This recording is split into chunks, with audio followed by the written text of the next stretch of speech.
Let me give you my life in bullet points, and then you'll be able to decide whether you want to stick around and listen to the 4 hours that will follow. My mother was schizophrenic. My father was on the music side of the military. I was sent away to boarding school at 11. 14, I was sent to live at my boyfriend's parents' house. 15, I was enrolled in a modelling school by my mother in the centre of Dublin and left there with £10 in my pocket and nowhere to stay. 16, I got married. Well, I was nearly 17. I got married for the first time and it was a disaster. 30, I got married again. That was another disaster. 40, you guessed it, I got married again and that was the worst disaster ever. In between those times, I'd been out with other chaps and they were disasters as well. Then, at 54, I got married for the last time. And that's why you see me sitting here smiling now. So if that sort of life story, and honestly, it is a very interesting course of events to retell, then stick around and let me tell you my life story. When I was born, my father was in the army. He was in the music side of it and busy working his way up in rank. My mother, well, my birth, I do believe, knowing what I do now, sent her into a spiral of postnatal depression. And after my birth, at some point, I was sent to my aunties who live in the north of England, so I could be looked after by them. My mother spent quite a bit of time in hospital. She had electroconvulsive therapy, ECT, and from what I've seen, it is still used today, but it looks quite a brutal thing to go through. Eventually, she came out of hospital and she started looking after me again.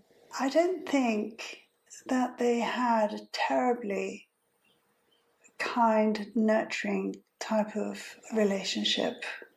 My father was focused on his career. My mother was at home with a small child, not really having very good mental health.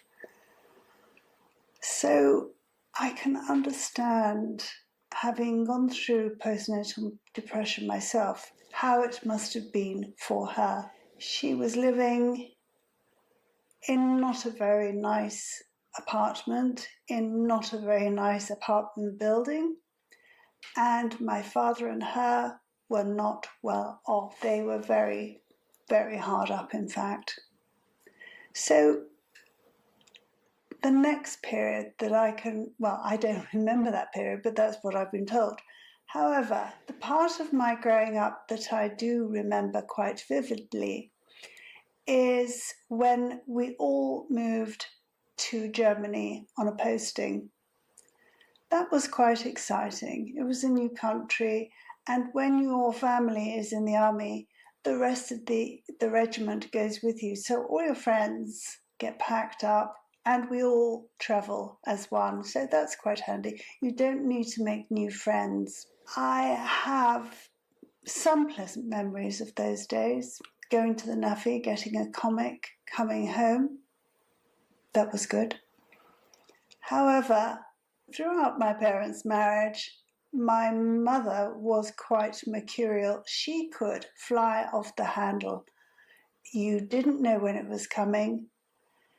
She would get very, very angry, and you just had to watch out. And I can remember lots of times when my father and she would go at it hammer and tongs. So clearly, even then, their marriage was unhappy. Fast forward to when I was 7, and we were packed off to Malaysia. And the most vivid memories I have of Malaysia is that we were in a very nice bungalow with a roundabout as a driveway and big gates at the door, and that instead of milk at school, we got a nice lolly, which has to be just wonderful. We had an armour who was a servant, a cleaner, a housekeeper to come in every day. She was lovely. And I would go to her little tiny home and play with her daughter. So I do remember that. I can also remember being burnt so badly, so often, that my mother would say, oh, you had the blisters the size of saucers. And frankly, we just didn't wear sunscreen in those days. Because of that, my skin has been damaged, so that now I do get skin cancers popping up, and yet I don't sunbathe, so they have to come from that period. At one point, I realised my mother was no longer around. I can't remember who looked after me then, but I knew she was in hospital, and my father would take me to visit her, and she just didn't seem right. It was only when I became an adult in my 30s that my father told me she was diagnosed with schizophrenia, and that out of everybody, she loved her own mother best. I think staying in Malaysia away from her own mother was just too much for her. So we packed up, my mother and I, and we left Malaysia, and we came back to England, where my father bought a small bungalow for my mother to live in, but he actually never moved in. They divorced very quickly. I don't know what was going on. My father was very good looking and terribly charming, and I think he was a little bit of a ladies' man, and clearly my mother wasn't a stupid woman. And I think once that starts happening, you get an inkling, because things change in your relationship. They change, you notice it. You don't say anything, but you start looking, and then, the cat's out of the bag, as it were. So we're back in England. I'm at a little comprehensive school down the road, and my father came home and he was posted to Germany, and my mother did not want to leave England again. So we ended up staying in our little bungalow, and my father went off to Germany on his own, where he met my stepmother. She was much younger. She worked at a bank, and they fell in love, I suppose, and he then divorced my mother. And she was furious. I think she really did love him, but she had such a temper that she could be frightening. She could actually be very frightening. I can even remember being at my mother's house, where it's a little flat, and because there was so little room, my mother, my father, and I slept in the big double bed, and I was small enough to sleep in the middle of the two of them, which was very hot. And then one night, I can remember just waking up as I saw a fist flying just above my face, because I looked up, and it was my mother. She punched my father in the eye and split his eye open. So he left, and they were both saying to me, "Who do you want to stay with? Who do you want to stay with?"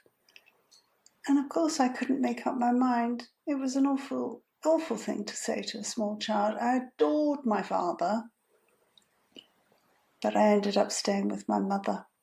And he would come back to see me every so often, which was sort of sad. And I worried about him. I worried his welfare. Eventually, neither of them wanted a small child around. I think they decided between them that they would find out about sending me to boarding school to get rid of me.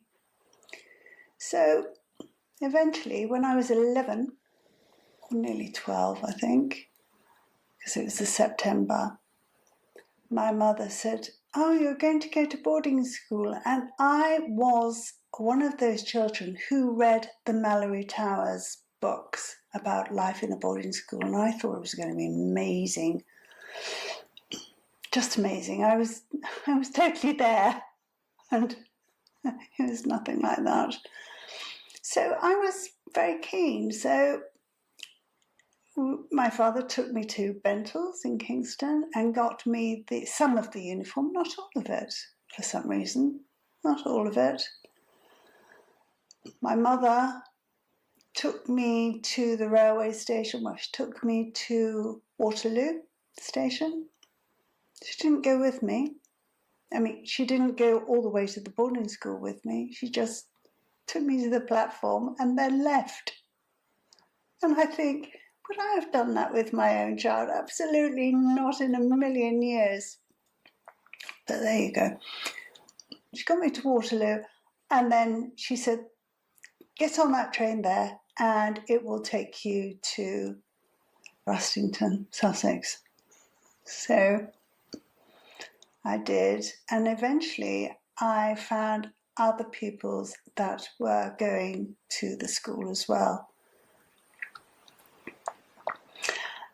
And it was a rude awakening once I got to boarding school, because not only didn't I have all the required uniform, that's a very bad mark against you if you don't have it, but also none of my uniform, not a single piece, was name tagged. And if you've ever been to boarding school, they hang a very high priority on having everything name tagged. My mother hadn't done any of that, or my father hadn't ensured.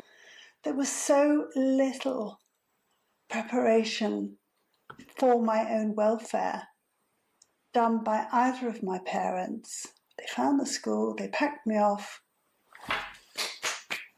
done. They didn't think of all the things that I might need. So on my first day, we had to get our trunks. We had trunks, not suitcases. Get our trunks and then empty the whole lot face up with the name tag on it on our bed. The beds had horsehair mattresses. They were very thin, and the rooms had no central heating. So in the winter, we would have ice on the inside of this very old boarding school. So the matron came in, she inspected my uniform, and I was off to the worst start possible. She had me out as a troublemaker, I suppose, because I hadn't got name tags and I hadn't got half the uniform. But yeah. So that started off a process that would mark me down for being hiked out of the dormitory for everybody else's transgressions. Even if I was asleep, they would call me out. So some people would say, she's asleep, matron, but she didn't believe them, so I was still hiked out for them. I was furnished with the requisite uniform bits that I didn't have from the second-hand store. I didn't mind that, except they didn't fit me. If you imagine an 11-year-old being given a blazer which is not only faded, terribly faded, I can see it to this day, terribly faded, but it was a size 38 chest, and it hung on me like a sack. It was so enormous, I just looked ridiculous.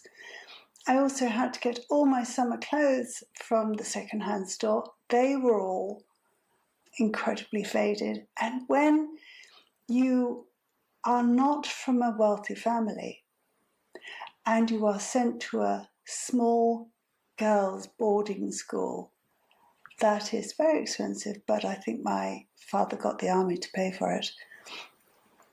In a very small boarding school with lots of wealthy girls there, well, practically all of them were wealthy, then little things like that really show up.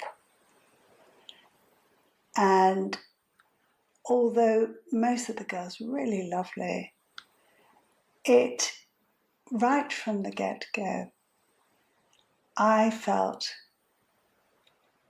less than. I felt like the very poor relative that I was. And it really does make a difference. So when maybe your child gets the ability to go to a posh school, please make sure they have everything that they're going to need, everything name tag, everything you can figure out. Do your research, because I can tell you, being on the receiving end of that behaviour, of that treatment, is the worst start possible. It's a terrible position to put your child in. I'll tell you one thing. When we first arrived at this boarding school, I had with me a bag of cola cubes that I had to eat on the train. So when you get there, or when we got there, they said, right, give in your sweeties and we'll put them in a tin. And I'm thinking, oh no, I didn't know about that. And all the girls came with these big tins of sweeties they bought, or their parents had bought, loads and loads of easily retrievable sweeties. And I put my, probably, I think it was about 10 cola cubes in its little white bag, paper bag, into this tin they gave me.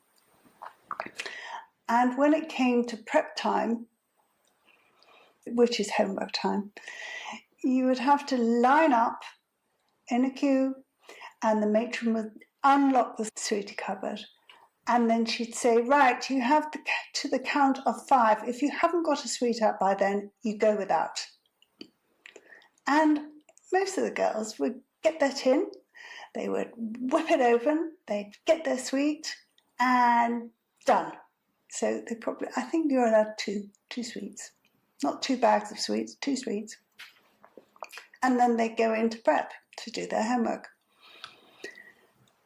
Here I am with this sticky, glued together lump of cola cubes because they got damp, the sugar had started to melt, they'd all coagulated, it was downright impossible to get them apart. First time I only got one, I managed to get apart. The rest of the time, it was a work in progress. Sometimes I'd managed to sort of almost get it apart, but the time ran out, so I went without. The other thing that my parents didn't find out about is that fruit was an extra. You had to pay extra if you wanted. So, given that, I didn't have fruit all term. I didn't have anything. So I resorted to asking my fellow classmates, could I have your apple core? Because actually, some girls leave a lot of apple on an apple core, and I would eat the entire thing because it was still an apple bit. Or if they had tangerines, then I would ask for the skin because it just had a bit of flavour. So they didn't find that out. And it was an extra and they didn't pay for it. It must have been on the blurb about the school somewhere, but they just didn't. So that was another thing. So I actually eat an apple. I eat the entire thing to this day, apart from the stem, which is wood. I eat pips, core, the entire lot to this day, from the bottom all the way to the woody bit. Eventually, I was so homesick, I started writing letters to my mother to ask if I could leave. And in the first time you're there, they don't allow you home visits. They don't allow them to come and visit you because they figure that you're going to be so homesick, you're going to beg your parents to take you away. And obviously my parents didn't want me. So nobody was allowed a home visit or a parent visit. And I would write them, please, please let me home. I promise I'll be good. I'll do this, I'll do that, to no avail. Because what I didn't realise is, although you have to leave the letters open so they can be read, I didn't realise that they tear them up. And it was on the fourth such occasion that I had written this pleading letter to my mother that one of the teachers summoned me and said, you do realise we do read your letters and this just isn't good enough. Please take this letter and rewrite it like something your parents would like to hear. So I did. That said, there were other times that were really great fun when somebody was taken out by their parents and they sneaked in a whole load of sweeties and then they shared them out underneath your pillow. Now that was lovely. And there were some girls who were really, really naughty and they would get out of the dormitory, climb down a drain pipe and then go into the kitchen garden and steal berries and bring them back. I mean, they were very adventurous. But I swear, if I'd have done that, I would have been caught immediately. I just wasn't lucky like that. We used to go to church every Sunday. And when I laugh, my shoulders move. Now, I was best friends with a very funny girl. She used to make me laugh hysterically. And she would always sit next to me during Mass. And my shoulders would go like this. And as soon as we started walking out of the church, the matron would grab me by the collar and I would be sent to bed for the day. It was horrible because only on a Saturday and Sunday did you get to go out in the school minibus to go and pick berries, to go on a walk somewhere or something like that. We were always in school uniform. We never had home clothes on. If we were taken to the shops, we weren't allowed to go into Woolworths because it was common. And when you are sent to bed, better giggling, then you missed out on all that and you missed out tea. So not a good time. Eventually, I did get away, which was great. And I really, really wanted to live with my father. But by that time, he had got divorced from my mother and remarried this German lady. I had not been invited or told about the weddings. He got married twice, once in a registry office, once as a white wedding. I wasn't invited. And that Christmas, when I spent the Christmas with them in Germany, everybody was looking at the video, or the film, cine film I suppose, of the wedding and saying, oh, look at me, look at me, look at me. Look what I'm doing, so and so. And I was the only one that couldn't say, oh yes, I remember. And it got to the point I was so upset. I walked out of the room. I went to my own bedroom and I cried and cried and cried. And do you know what? I still can feel the feelings of that girl, feeling so left out of the loop, of the father she adored. It was such a sad thing. But there you go. So we get to that point. They are divorced. My mother is living her own life. I think that's what she really wanted. And I was living with my father, who, it turns out, really did not want to have a child in this new marriage. He just didn't want me around. He didn't want anything to spoil his marriage or encumber it. You know, I couldn't disappear into the ether. If you're not welcome in a home, there are several very petty things that can happen that, if it were their own child together, that wouldn't be happening. For example, when my stepmother would go shopping, she would always buy a couple of multi-packs of Bounty bars. I know this is going to sound so petty. She would put them in the larder, there's little tiny Bounty bars. And once I thought, oh, they're in the car. I helped myself to one, actually. I got into so much trouble for doing that. I never did it again. I would ask if it's all right, may I have one? Sometimes it would be no. They were so unnecessarily mean. Actually, quite petty and mean. They would go out into the kitchen and they would both have a Bounty bar and quickly stuff it in their mouth and then come back into the room.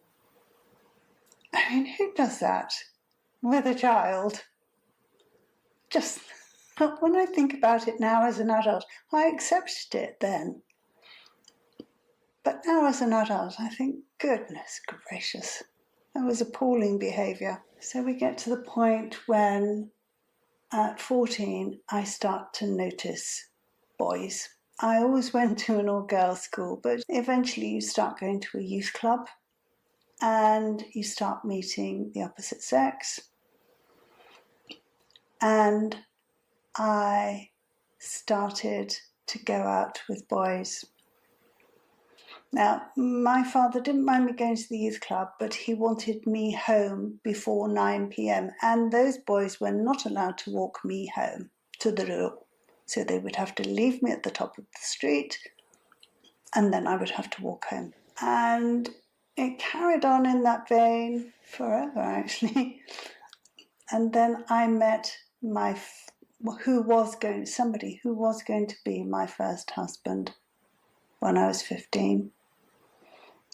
I met him just before my 15th birthday.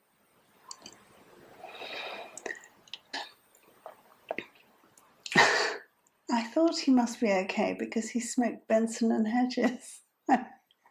Obviously, that was my criteria. He smoked Benson and Hedges. Everybody else was smoking number 6. He obviously had style. I started going out with him. He drove a motorbike. It was a 650 Triumph Bonneville T120R. Surprising the things you don't forget. It made a real rumble when he was coming down the road. I knew exactly when he was coming because I could hear it from 2 roads away. And I'd get on the back of his bike with my little red beret and my white coat, what a numpty, and that coat was splattered in road dirt up the back from his wheels. He always called me ugly. Hello, ugly. How are you doing? Hello, ugly. Hello, this, hello. But it was always ugly. And I did nothing about that. You know, if I'd have been the person that I am now, I wouldn't have given him a second look. But I had so little expectations of how people should treat me.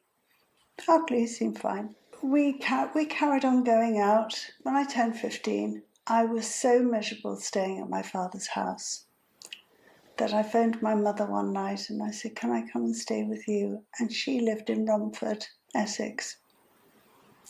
So my stepmother and my father were out that night, and when they got back the next morning, I said, I'm going to go and stay with my mum. And my father said, fine, I'll take you to the station. So I packed up my things. He got to the door of the station, bought me a ticket, and then he just left. He didn't wait for the train to come in, make sure I went on the right train, anything. I mean, bearing in mind we didn't have mobiles then or any form of communication or safety feature or anything, just walked away. So he left and I started living with my mother. And that's a whole other story. Hello everyone. Today I'm going to take you on a journey through the next part of my life, from when I left my father's house and I moved into my mother's house in Romford in Essex. She was a schizophrenic. She had incredible mood swings, and sometimes, well, it didn't work out so well, but it's my story. And if that interests you at all, then stick around.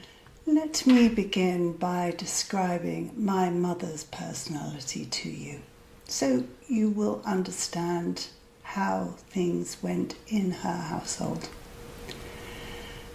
First of all, my mother was capable of incredible generosity and kindness. That was one side of her that I saw often, and so did everybody else. However, she did have another side. Now, I never knew at the time that she was diagnosed with schizophrenia. So when she would have visions, I thought she was psychic. And, well, you would, wouldn't you? You're not that old, you don't have much worldly experience, and mental health wasn't a thing in those days. You didn't have TikTok or YouTube or any of those things to find out what's going on in her head. She was quite a chaotic individual. Her house, her bungalow, reflected that. It was clean, but it was incredibly messy.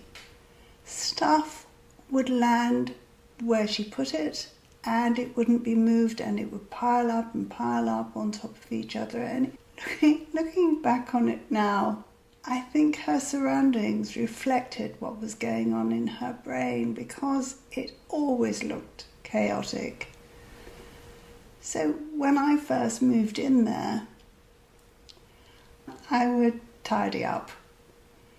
And she would appreciate that. I mean, she did. She appreciated that and everything that I did, because I felt I needed to earn my way to stay there. She might have been my mother, but this home she was sharing with another man who would later go on to be her husband. And I felt I needed to have some worth. I needed to pay my way, and I didn't have any money, so I did all those sort of things that she wasn't too keen on, like ironing and tidying up. And then eventually I got a job well, not even eventually, very soon, I got a job down the town in a baker's shop. And I can't remember, my wage for the week was 12 shillings. That's 60 pence in today's money. But I was really chuffed. And then I would give it to her because she fed me. It very soon became apparent that my mother's partner, who was a foreman of a building site in London, wanted to go back to Ireland because he was Irish.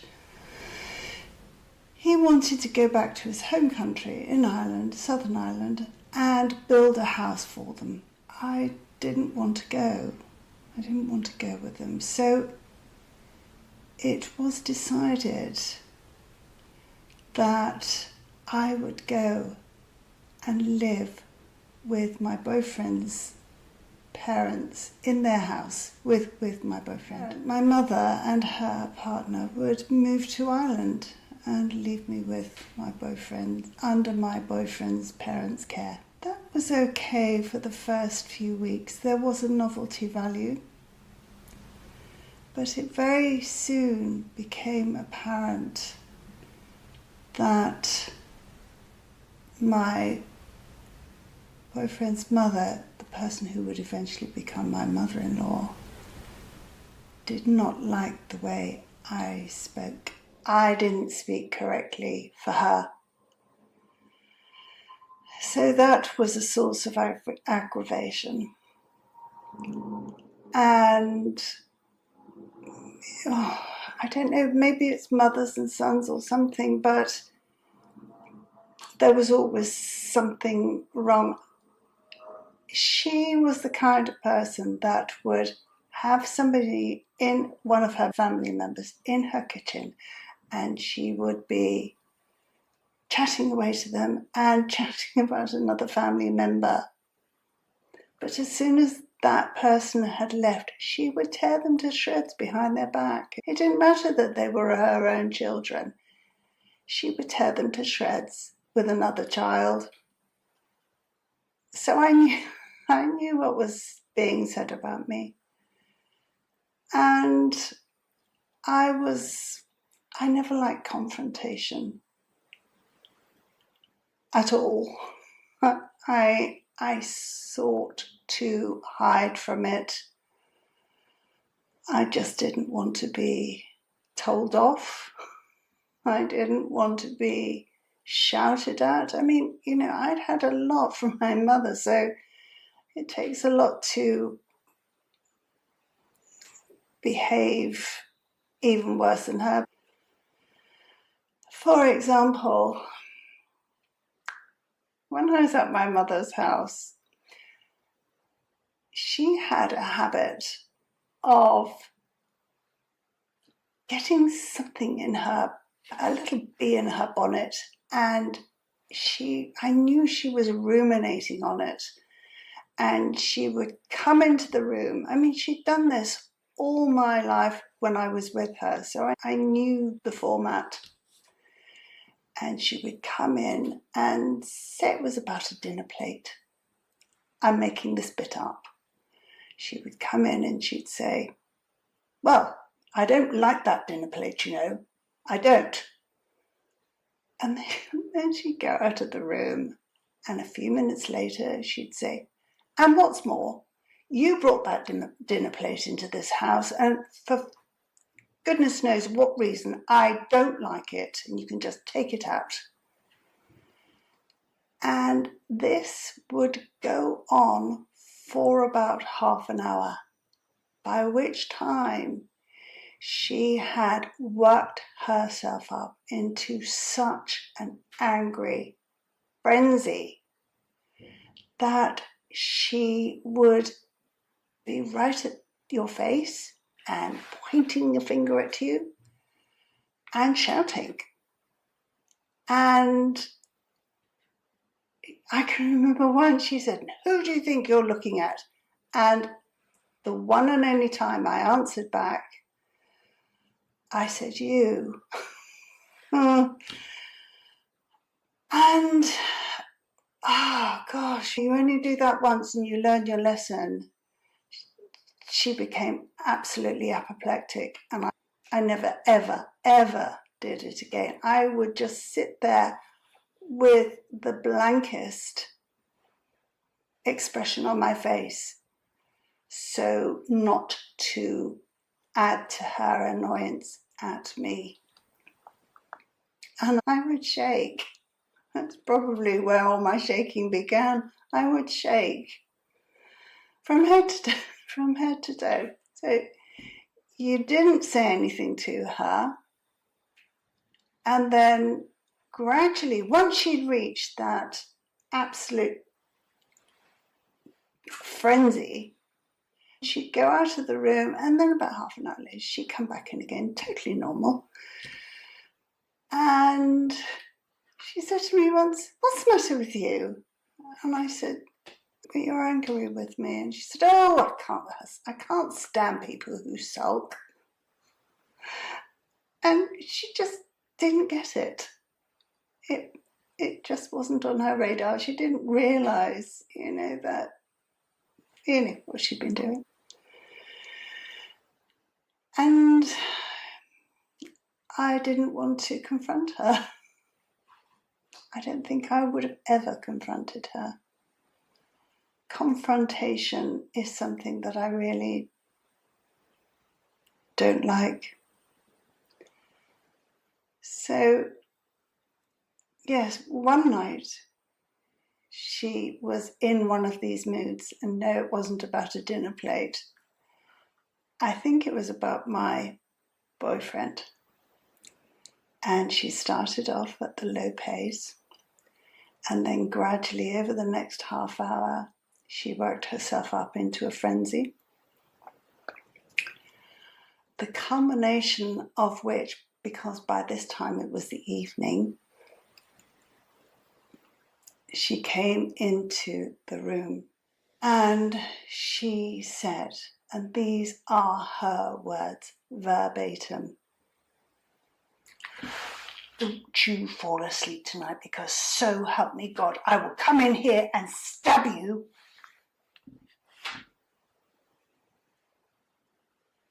I have no idea what my face showed when she did that. Probably, no, I wouldn't have done that, because that was a face.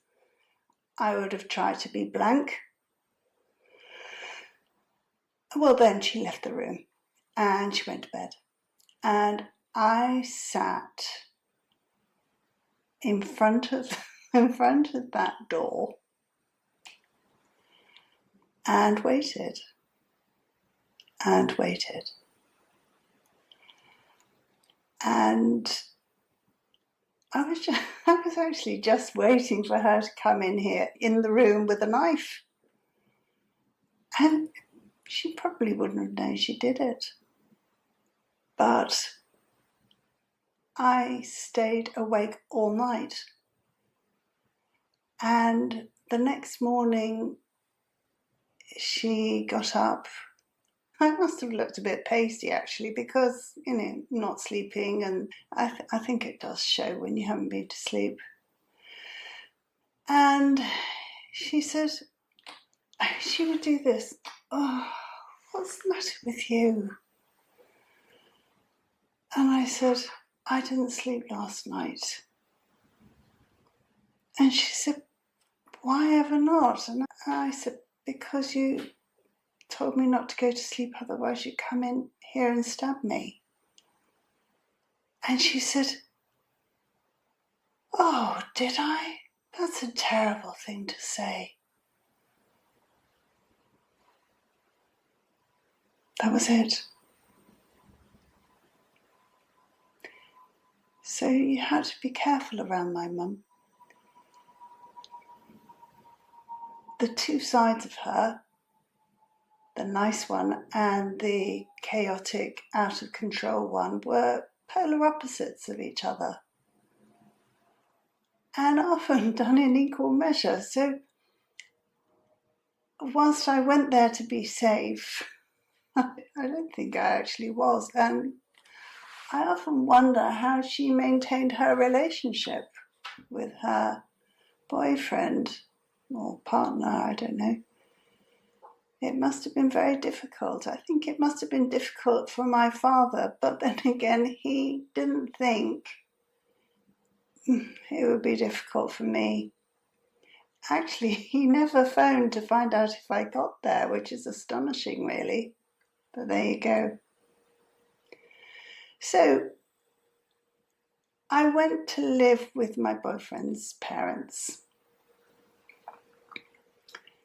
Now, his father was much older than his mother.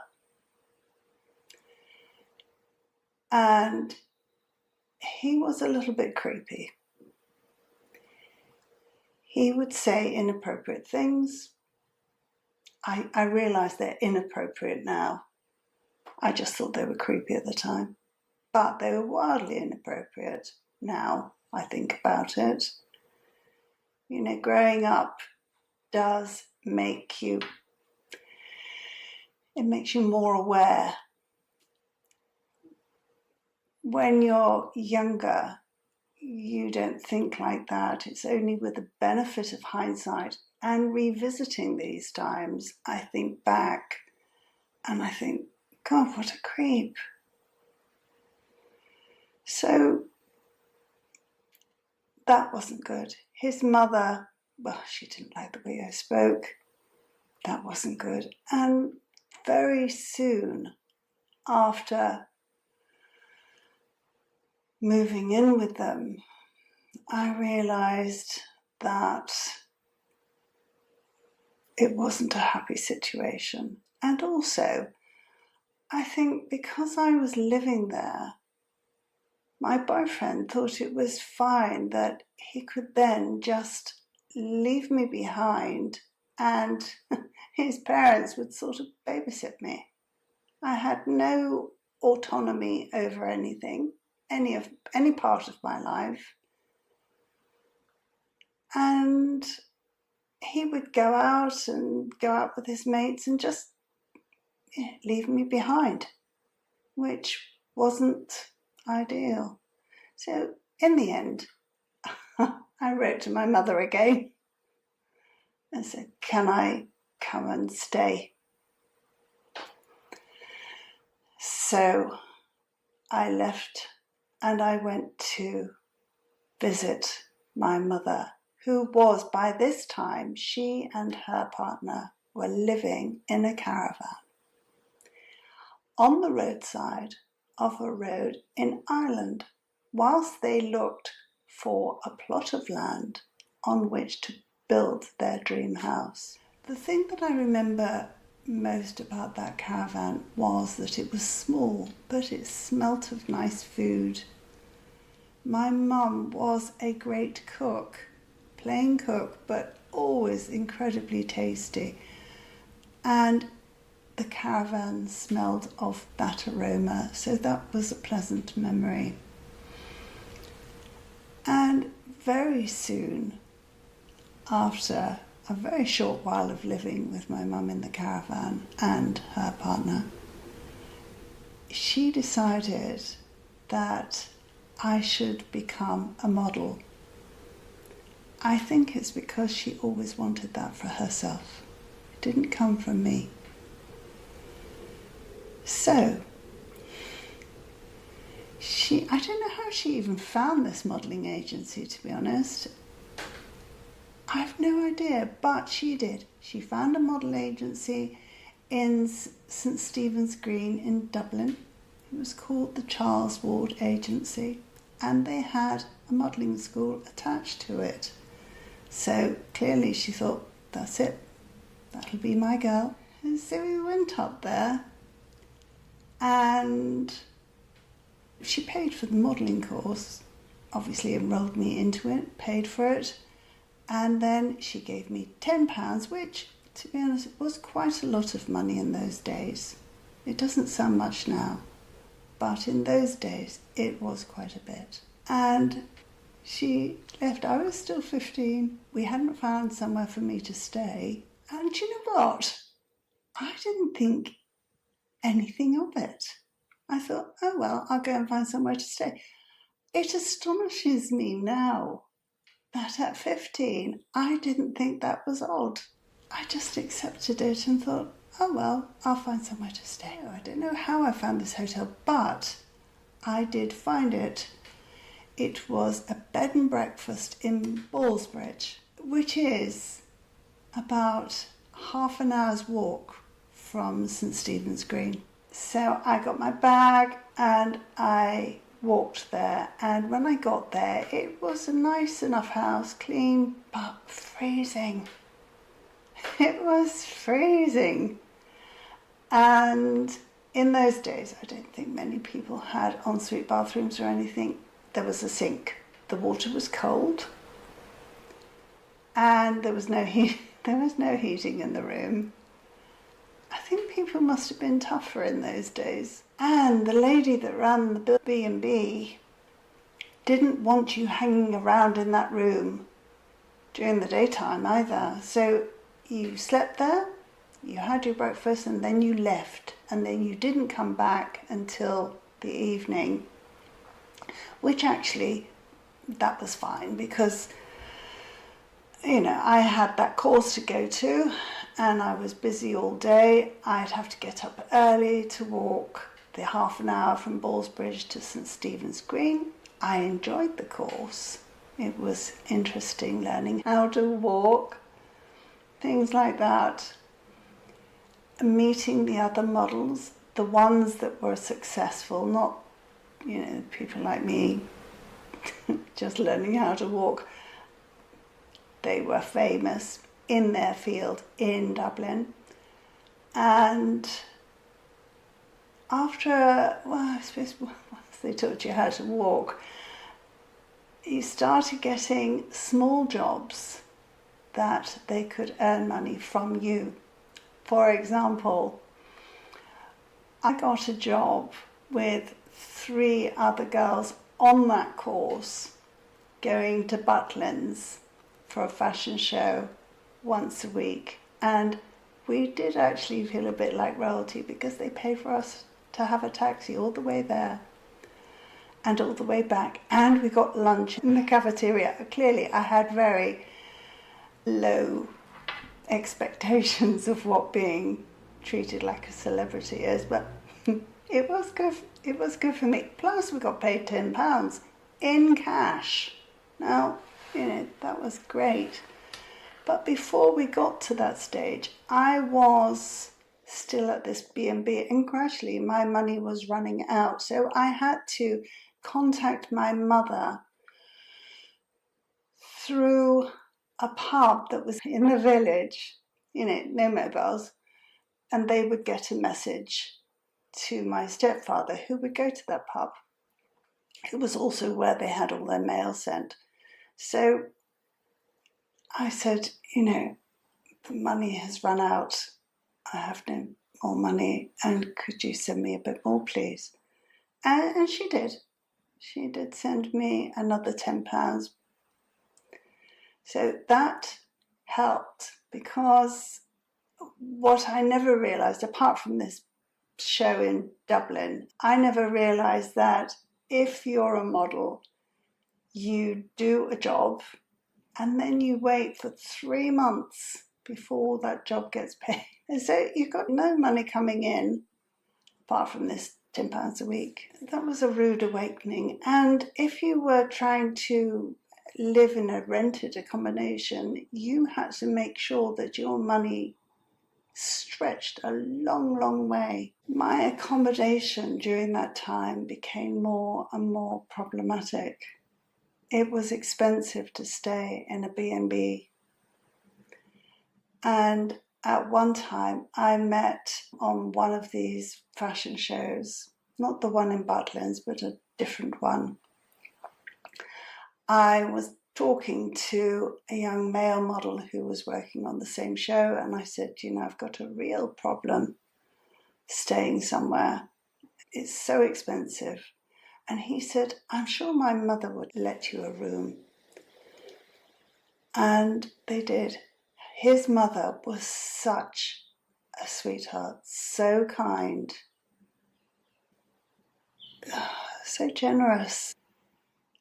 I moved in within a week in their home, and I had a lovely little room, and his mother fed me an evening meal. Their family was lovely. Their family had been nicer to me than my own, frankly. And it was lovely being around really kind people.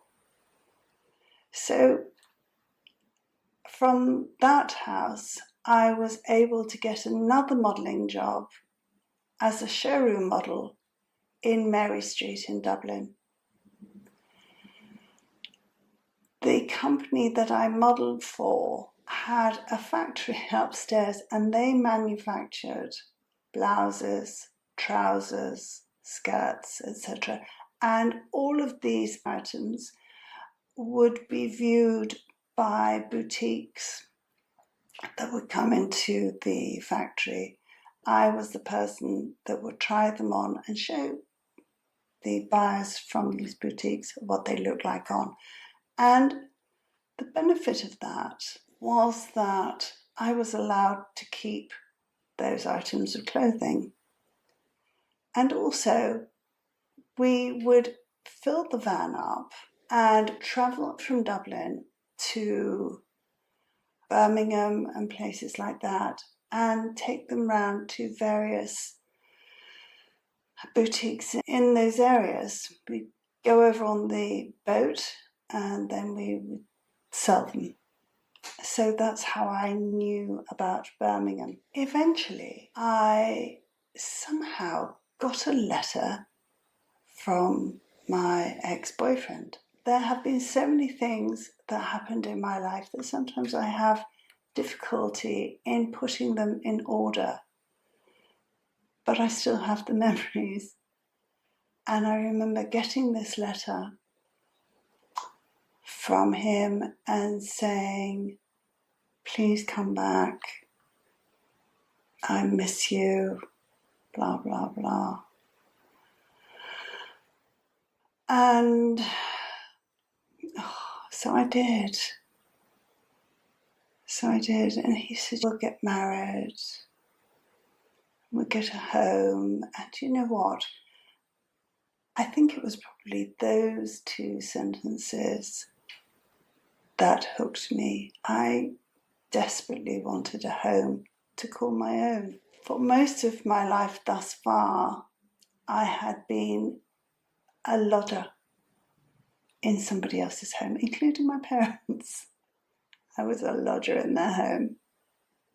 An unwanted lodger as it was, but nevertheless it wasn't my home, and I desperately wanted a home to call my own. And that's the worst reason to get married. And of course I did. I went back to him. We arranged a wedding. I got a second-hand dress. We got some veil material and made my veil, so that was new. But I got the second-hand dress. I didn't have anyone. My parents didn't come from my family. And I was given away by a dear friend. But that was it. So the wedding photos were a little bit not even. And that began my marriage, which wasn't happy. We were still living at his parents'. But I think having that ring on my finger made things a whole lot worse. His behaviour became just not very nice. And he was incredibly controlling, even from the point when we were first going out. But it wasn't a thing in those days. Honestly, in those days, it was, oh, my boyfriend's very controlling. And must love me. He really must love me. But actually, no, that's not the case. It takes you to grow up, to find out about these things, and to reflect. And it was all about control, not about love at all. So our marriage did not get off to a good start. We were still living with his parents. We ended up getting married. It was not a happy time. What I thought was bad behaviour before I left the first time, with this ring on my finger, gave him carte blanche to treat me however he wanted. And he was horrible. There weren't any rows because I didn't. But what I did do is I ran away. I ran away to Birmingham because I thought I knew that place. I arrived in New Street Station with my small basket that I left the house with. I mean, if you're running away, you can't take much with you because it looks obvious. And I ran away and I had to find somewhere to stay. So I asked the taxi driver if he could take me to a reasonably priced bed and breakfast. And he was very kind and he took me to, I think it was Edgbaston. Now I know these days. I now know that there is a cricket ground there. But in those days, it didn't really come into my mind. However, he took me to this bed and breakfast and it was clean, it was nice, and I paid for a week whilst I looked for a job. I was 17 and not old enough to work in a pub. However, one of the girls called Lily, who cleaned at this bed and breakfast, was really sweet, and she worked in the pub round the corner. And she said that she would see if she could get me a job. And she did. So I worked behind the bar at this pub round the corner from this bed and breakfast, and very soon my money was getting, it had gone, despite the job. And Lily said, come and stay with me in my flat. It was the top of this other house, just down the road from the B&B. It was very poor. The heating just came from a fire, a gas fire, that most of the elements, those little bits of white pottery stuff that's in the fire, most of those are gone, so you just have the flames coming out, but it didn't retain much heat because of the lack of these things. It was a top floor flat and it was very cold, and they only had one bedroom, so I slept on the sofa. And I was grateful for it. You can get kindness from people in so many places that you appreciate forever. She was a kind lady. So I carried on living there and working in the pub. I think I must have got in contact with one of my friends. Maybe it was somebody who knew my husband. And I'd already spent the Christmas there because the people that rented the flat, Lily and her husband and her sister Regine, had gone back to Northern Ireland for Christmas. I had spent an exceptionally lonely Christmas in this very small, drafty place. It was cold. And I had obviously written a letter in one of my down times, and this person had shared my address with my husband, and he wrote to me. I think he was dyslexic because his spelling was appalling and he never had a way with words. But I got this letter and it was so different to the way he'd been treating me. He sounded like he really regretted his behaviour. Then he was saying things like, please come back. It'll all be different. We'll have a baby. And we'll get somewhere to live and everything will be fine. You know what I'm going to say now. So I fell for that. And he came up to Birmingham and I think he brought me back, but it didn't change. We did get pregnant. And as soon as I was pregnant, he wanted me to abort the baby.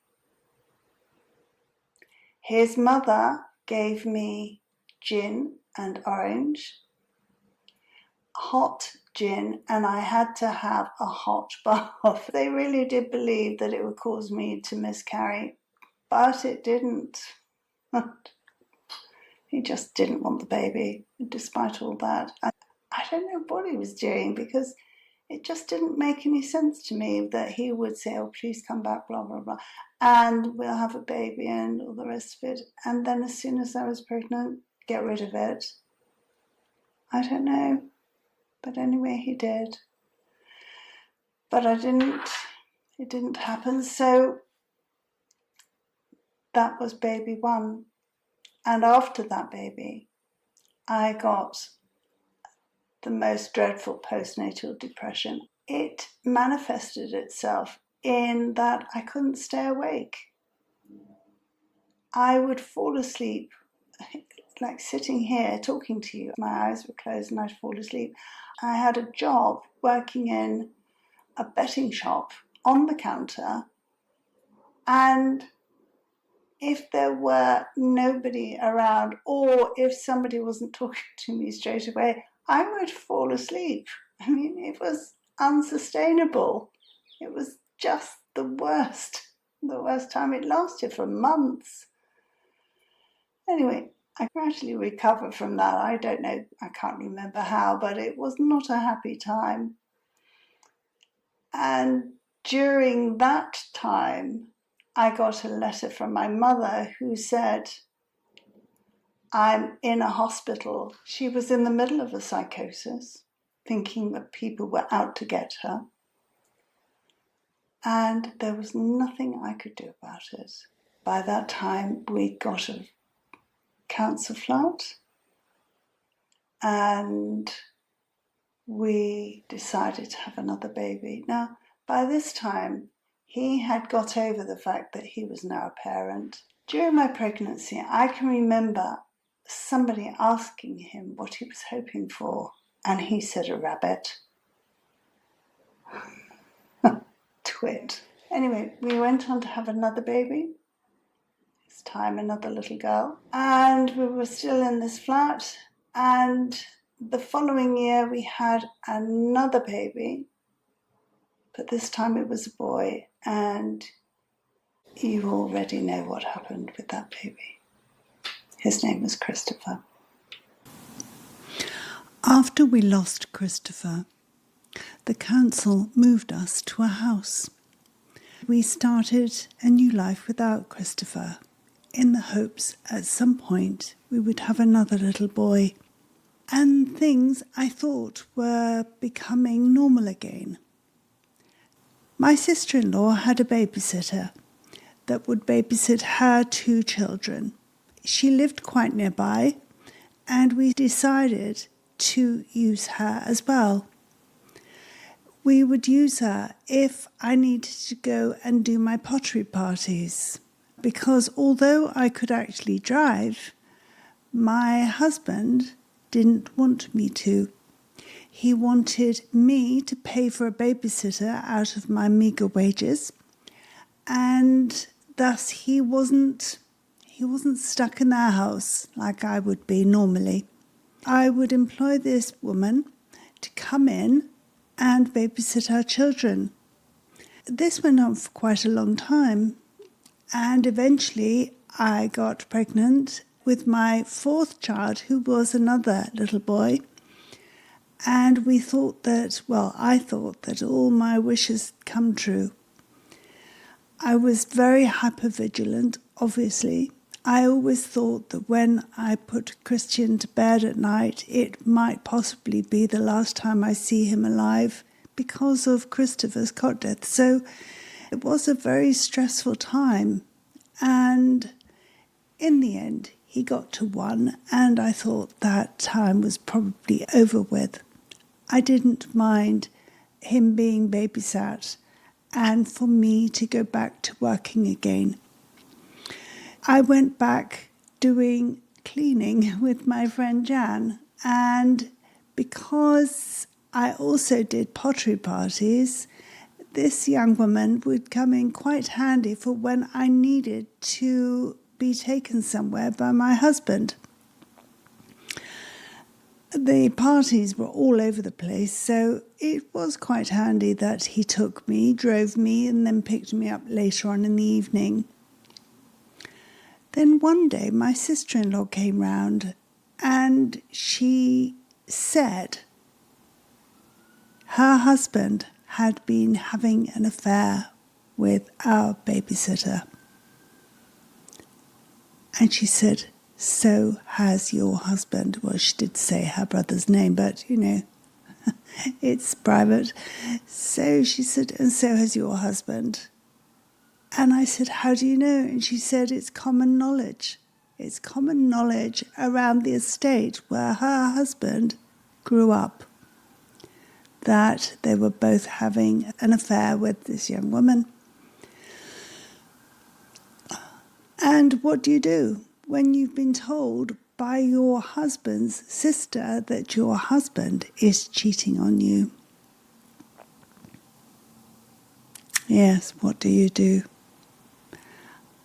I didn't say anything. I didn't say anything to him at all. I mulled it over. I cogitated. I sat up all night. I thought I could just let it go, frankly. It was such a shock.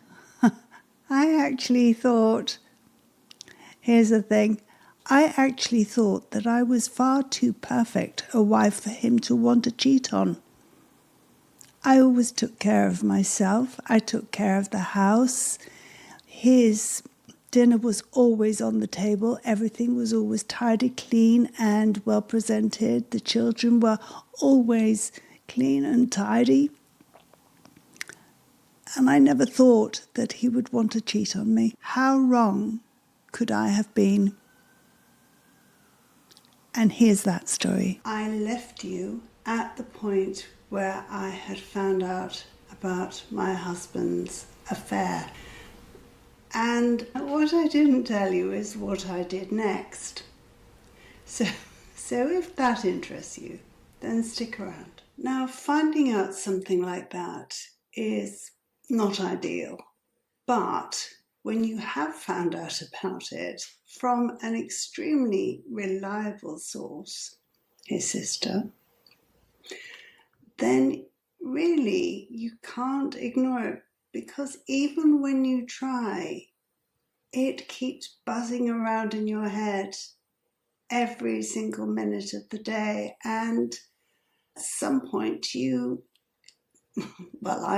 I felt it necessary to actually find out a little bit more, and I contacted the babysitter. She was quite happy to come round because she didn't know what I was going to say, and I made her a coffee and she sat at my breakfast bar, and then I started talking to her, and I told her that my husband had told me about their affair.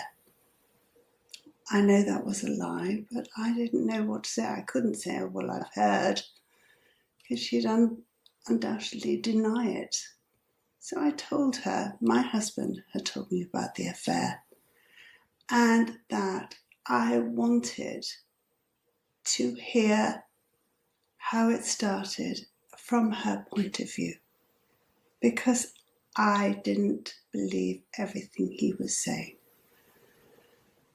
That was a bit underhand, but you do what you can at the time.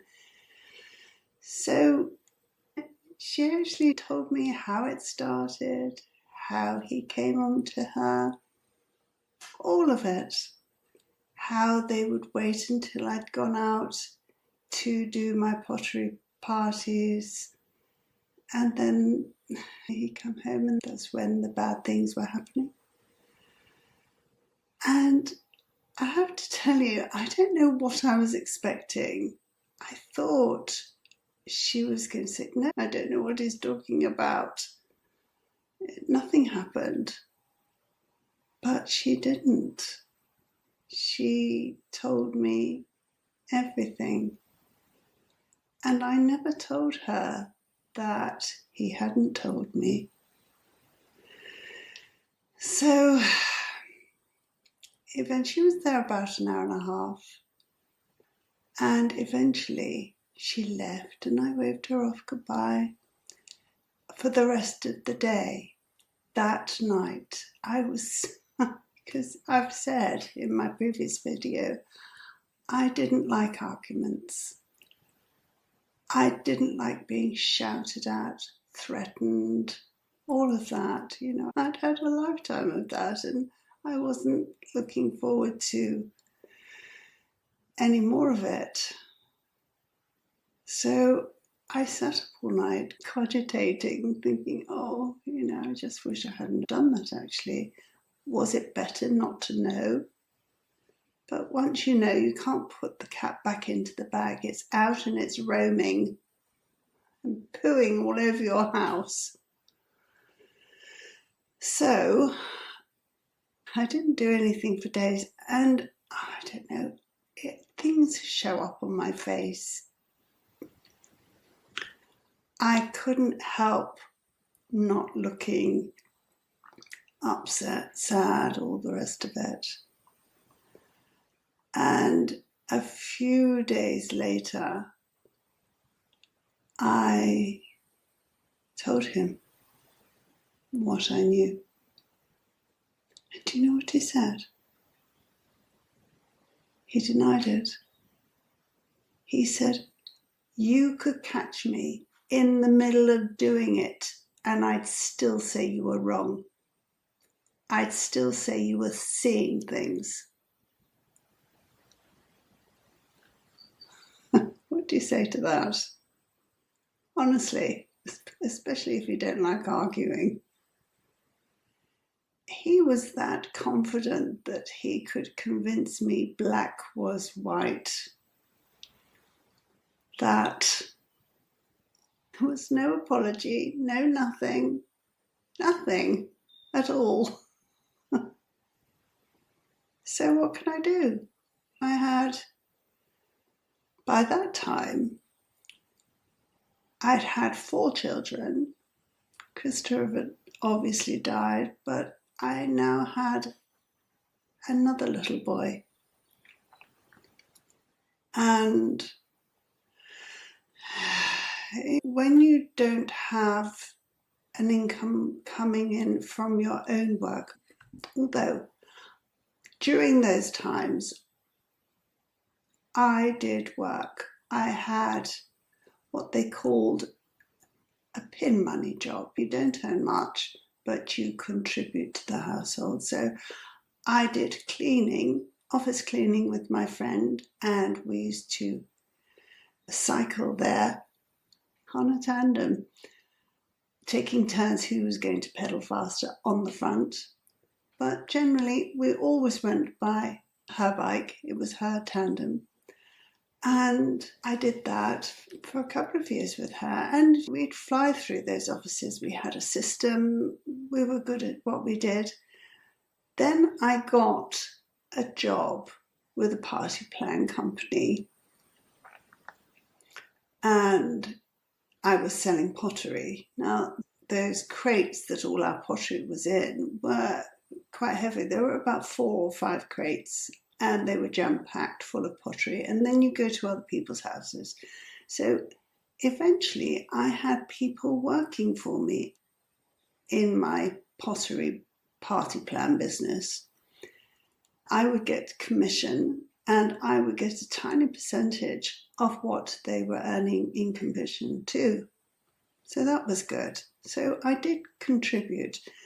But when you're faced with supporting yourself, finding accommodation, having 3 small children, under 3 I think they were, and thinking that you would be chucked out of your home because I didn't think I had any rights, I decided to do nothing.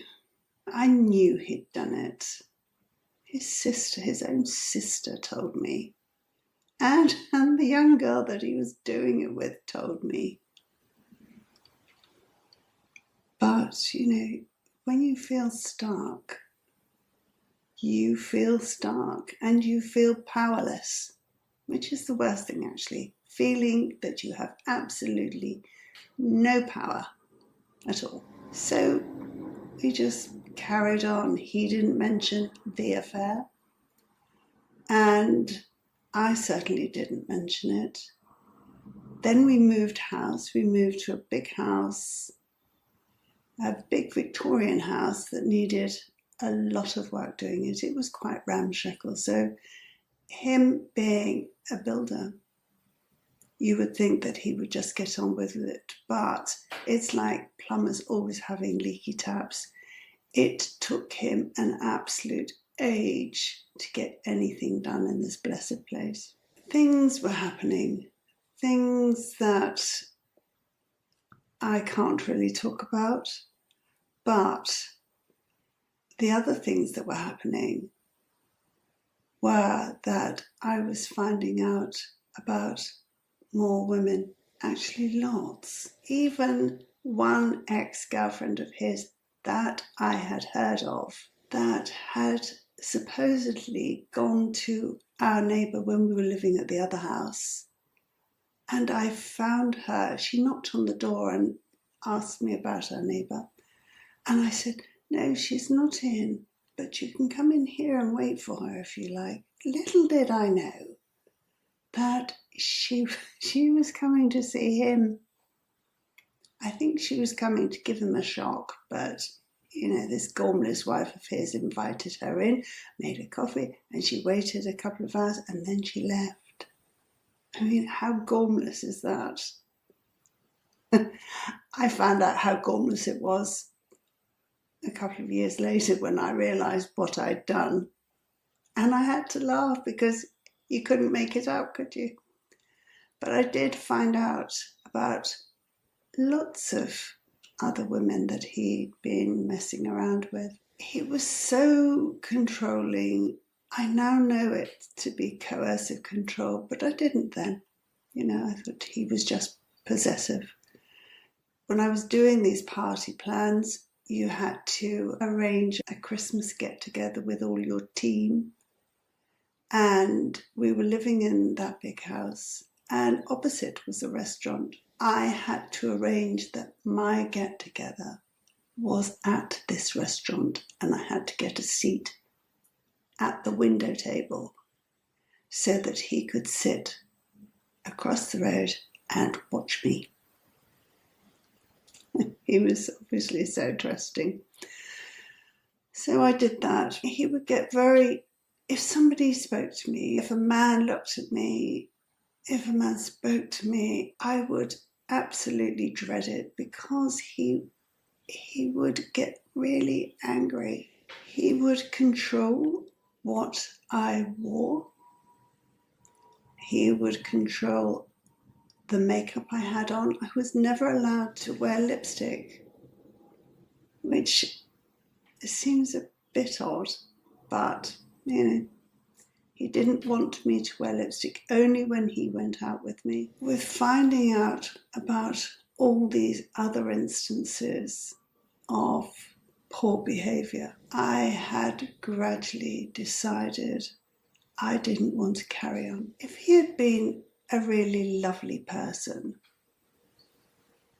and sweet and kind, I think because of the children, I could have thought, I don't know, I'll forgive you. But the mere fact that he was too cowardly to even admit what he had done. He was spineless. And although he was big and tough, he was still spineless. It takes something to admit where you've gone wrong, and he wasn't capable of it. So one day after, I think we'd had an argument, a one-sided argument, because I wouldn't argue about because I didn't like it. But I'd done something to upset him, or not done something and it upset him. That was the straw that broke this particular camel's back. And the next day I went over the road to a solicitor with my little son in tow, and I filed for divorce. So when he came home that night, I told him, and he said nothing. Then he told me, you think so-and-so's your friend? Well, she's not. We've been, well, I won't say what he said, for a long time, and you didn't even know.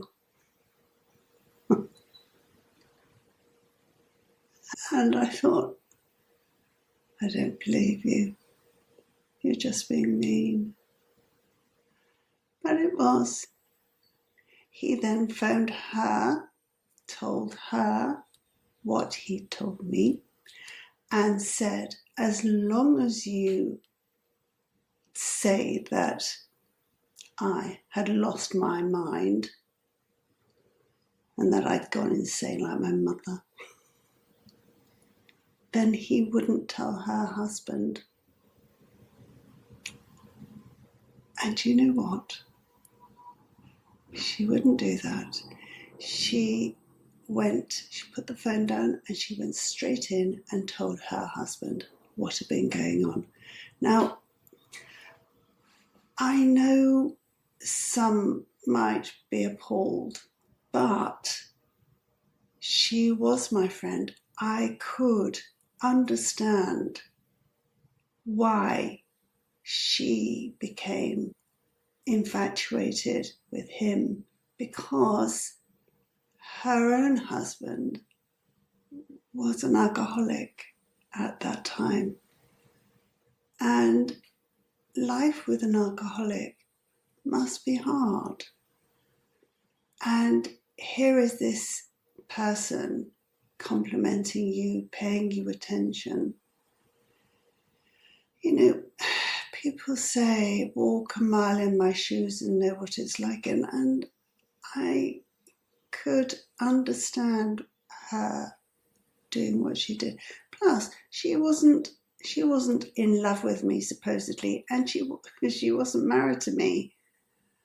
So I could absolutely understand why she did that, why she succumbed, why she was, cajoled into that behaviour. And we're friends to this day. So she didn't do that. She told him, and they are still together. He then went on to phone my father,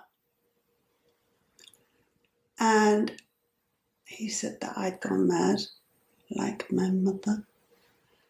And when I eventually got in touch with my father, he said, oh, sweetie, what have you done?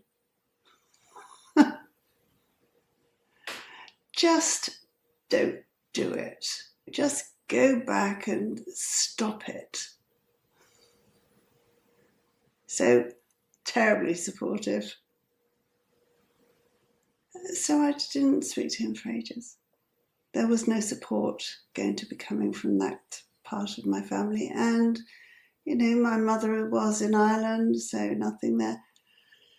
So the evening carried on like this. I had told him, he had told me about my friend, and then he picked up my car keys and he was fiddling around with them. And I wasn't taking much notice because I just wasn't. I was that dim. And what he was doing was taking off every single house key off my key ring and then just leaving the car key on it. Then he grabbed me by the elbows and frog marched me out of the house and told my children to wave goodbye to their mother. So I had nothing with me apart from this car key and nowhere to go. No phone, because we didn't in those days. So I drove up to West London to see my auntie. And she put me up. Having done that, I was now out of the house. And I was looking for a job. Then one day, I looked at the place where I parked my car, and it was gone. It had been taken by my husband, it turns out. And he took it because although it was my car, his name, like everything else, was on the logbook. So he came, he took it and left me with nothing. So I had to go and buy a car. My uncle took me to a Ford garage. I purchased a Ford Fiesta, a diesel one, and I purchased that on hire purchase, by which time I'd already got a job working in a betting office. I'd done that before when my firstborn was born, so I'd gone back to that. And it wasn't the most ideal job, but you get anything when you're without a job. After a few months, I met my cousin's friend. He was funny, very intelligent, seemingly kind, and we got on really well. We started going out. He was nice. And for the most part, he treated me kindly. What I didn't know was that he was an alcoholic. Eventually, whilst I had been working, I got the job in the betting office, and then I got a mortgage for a little flat, 2 bedrooms. And then I started working in a nightclub in the centre of London. On reception. I'm not very good at night. I'm a morning person, so staying up until 4 or 5 in the morning was a bit torturous, especially in the wee small hours when nobody's coming through the door and it's very quiet and your eyes start to droop and you're not watching anything in the nightclub because you're through the door, so you can't see anything to keep your attention going. That was a hard job, but it was a job. And a few famous people would come in. I was doing that and I was seeing my cousin's friend. At times we would go out together and he would drink excessively. Now, I wasn't a drinker. I didn't drink. I drank Coke with ice and lemon. But he did drink. But it didn't actually take much for him to get blind drunk. And when he was blind drunk, he became abusive, foul-mouthed, and incredibly embarrassing to be around. So I would always take my own car so that I had the ability to walk out and leave. Then he would come back the next day and apologise. One time, we decided that we would go to Tenerife together. And we went on this holiday, and he started drinking on the plane, which was not a good sign. And by the time we got there, I think he was a little bit drunk. And during the evening, he carried on drinking. Sometimes he would go on a health kick, and he was a runner, so he would go for long runs, he would eat healthily, he would get himself in shape. I mean, not that he wasn't really, he was very slim. And he would be really nice during those times. But it seemed like alcohol was a poison. It not only infected his ability to behave, but it infected his mind so that he was suspicious and abusive and foul-mouthed, and it was just awful. Anyway, I could see what was coming down the line with him constantly drinking, so I left and I went up to our room. And he came in later and started being really, really abusive. Woke me up. Really, really nasty. So I ran out of the hotel room and I hid in the loos around the swimming pool, sitting on the floor. I'd been in those loos and the changing rooms for hours, and then I decided that I would go to the reception of the hotel and see if I could just sleep on one of their benches because it wasn't comfy on the loo floor. So I did, and the reception man was terribly sweet, very kind, and let me. And then in the morning, I said I'd better go back to the room now because I thought he'd be sober by then. You know, it was a long time afterwards. So I went back to the room. The reception man was standing in the background watching. And he opened the door. And immediately he saw me. He shoved me in the chest so hard, I just fell down like a bowling pin, Smacked my head on the concrete. I don't know if I conked out or something, because the next thing I knew was him grabbing me by the shirt, hoiking me up and dragging me into the room. Whereupon he got his shoe and started beating me with it, all around my legs, my arms. He didn't do my head, but he did my legs and my arms. He was really violent. Then he went out and he went down by the pool. I had been talking to some girls. They were from the Elephant and Castle in London.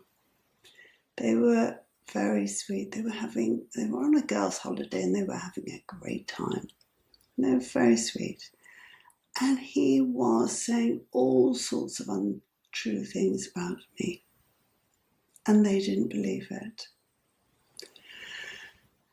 Then, when I was lying up in the bed, I noticed that I couldn't stare at anything without it moving and shifting.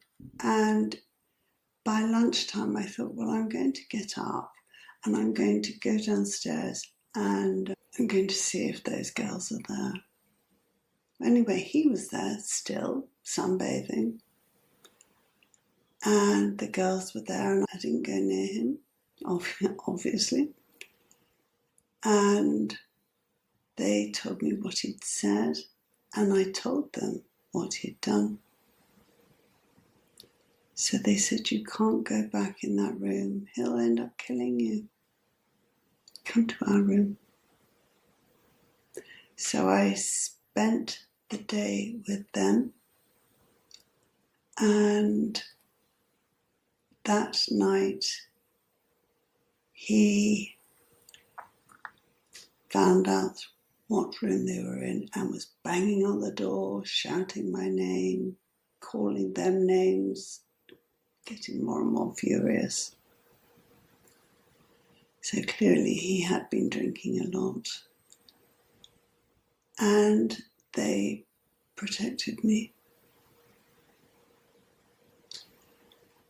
What I didn't realise was that I had concussion and I wasn't capable of walking in a straight line. I couldn't keep my eyes still and I was in a bit of a bad way. So an ambulance was called and it took me to a hospital in the north of the island. And he came along with me. And it was not a nice hospital. The food, there was dirt on it. The fruit was dirty. It just didn't feel terribly hygienic. But they did say, you've got swelling on the brain, you have to stay in here. I stayed in there for 4 days and he stayed with me. And at that point, he asked me to marry him. I mean, he must have been on a completely different planet to everybody else. And obviously, I wasn't that much of a fool. I said no. Eventually, I was let out. And blow me, didn't he try to do it again. Thankfully, I had the Elephant and Castle girls there. And I stayed on the sofa in their room, which was amazing. And then we got the receptionist man to walk me to the room and stay with me while I got all of my items and my suitcase and everything else out. We all went together to the airport and they stuck with me like glue. When we got home, I got my uncle to pick me up at the airport and I told him. And when I got back to my own flat, because this boyfriend had items of his clothing in my flat, I bagged them all up. But before I did that, I tied every single item up in really, really tight knots. And then I put them in a big plastic bag and drove them round to his ex-girlfriend's house, where I knew he was staying, and I dumped them in the road, out of the black plastic bag. I didn't date anybody again for quite some time. But I had a girlfriend who was utterly lovely. And she told me about somebody who went to her church who in the last year had lost his wife, and she was telling me about him. And she said, I think you'd be perfect for him. She said, I'm going to introduce you. So she did. Hello everyone. This is the 4th episode of videos about my life. We'll start to realise why this woman in front of you now made so many errors over the years. Hopefully you won't make them as well. But if you have been watching them, then stick around and you'll find out what happened next. In the last video, I was just about to be introduced to a man who had been widowed the previous year by my friend who had met him and knew him from her church. She did introduce me to him, and he seemed terribly nice. He had 2 boys, younger than 10, who were, in general, being looked after by a childminder during the day and a lot of evenings as well. I think that it is in my nature to be a rescuer. I think that's been my problem. I see somebody who is suffering, or I see somebody who is in need and I want to help. You know, sometimes it would pay me to take a step back and not dive in, but here we go. We were introduced. He seemed very nice. And he had been telling me that he played squash. And I said that I didn't know how to play squash. He invited me to his squash club the following Friday, and I said I would like to learn how to play. So he sent me through the post a little notebook that told you the rules of squash. And with it came a note that said, hopefully more comprehensible. And there was a little X. And I thought, there's a kiss. I was so clearly easily pleased. Anyway, we had that date. We got on well, or I think we got on well. And we just carried on dating for quite a while. And then eventually I moved in with him.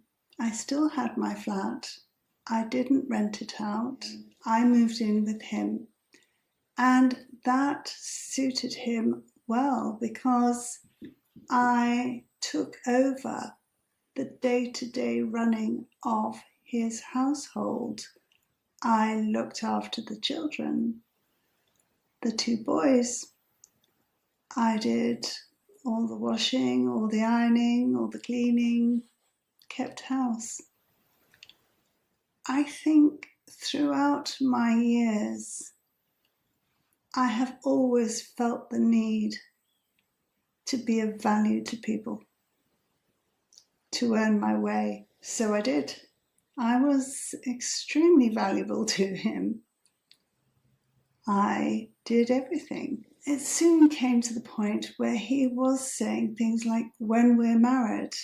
And at the time I thought, well, he hasn't asked me, but I do like somebody who knows what they want and is positive about things. So I didn't say anything about that. I just thought, well, if it happens, it happens, because I know I can be good for him. I didn't actually think, could you be good for me? that didn't come into it. I can see you're thinking there's a pattern here. And there was. When I think about it now, it just is what got me into trouble so many times. We were happily going along. Then he said, well, we might as well get married. That was a fabulous proposal, wasn't it? And we did. We got married and I became his wife.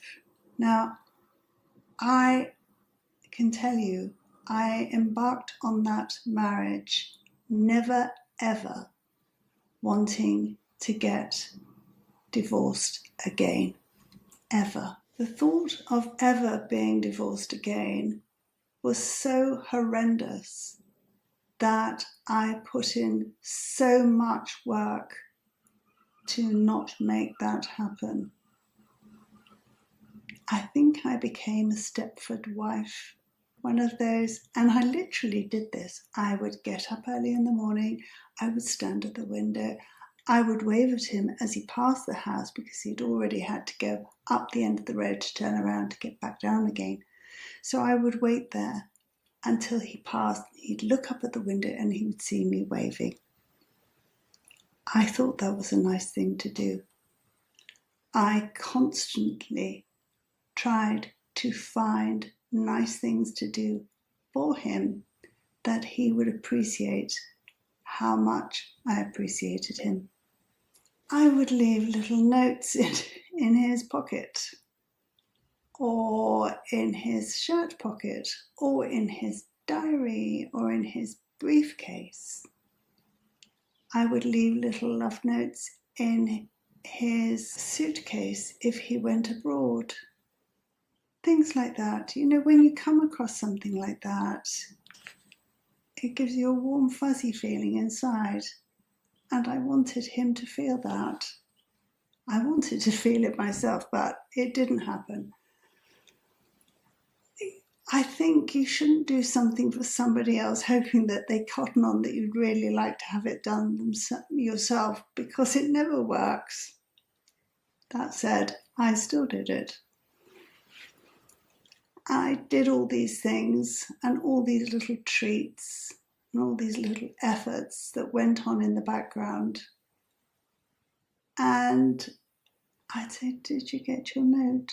He'd say, yes, thank you. So we carried on in that vein. It did feel on the surface like it was a happy marriage. And very soon he said, why don't we have a child together? And I thought, okay, I can do that. I'd already had 4 children. And I didn't have my children with me. They were, I think, being held hostage by my first husband, who was very, very controlling and felt that his children would be weaponized against me. You know, it does go on. It does. So I thought, yes, okay. I became pregnant with Katie. She was born. She was such a good little baby. Never any trouble. Not a temper tantrum type baby. Not grizzly. She was a little dream baby. And I think the first inkling, you're going to think, oh my goodness, no, not again. I think the first inkling or sense of dread that I had was when Katie was about 4 or 5 months old, and it was the 9th of December. I had been cleaning the boys' bedroom, which was in the loft conversion at the top of the house. I'd finished, and foolishly, I'd come down those stairs with socks on.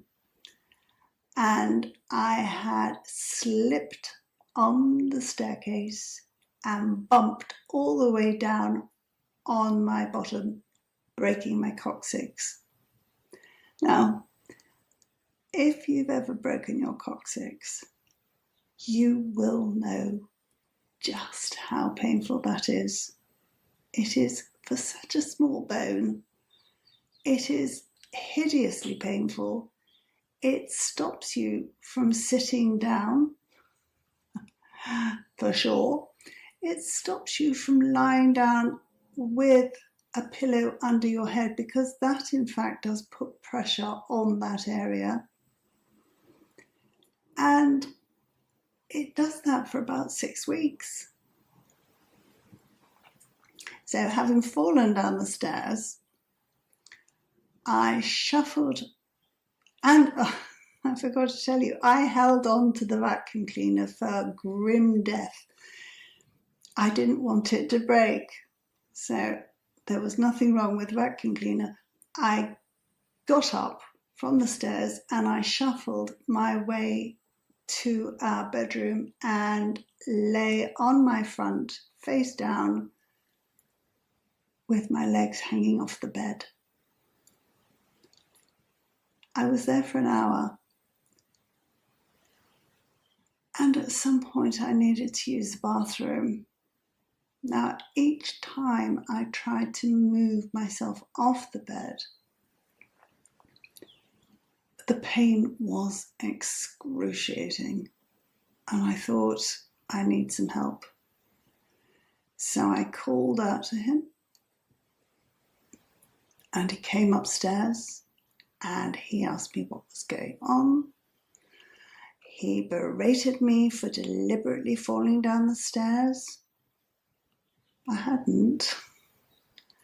And, well, he was absolutely furious, because it was clear that he might have to have a few days off work to look after Katie.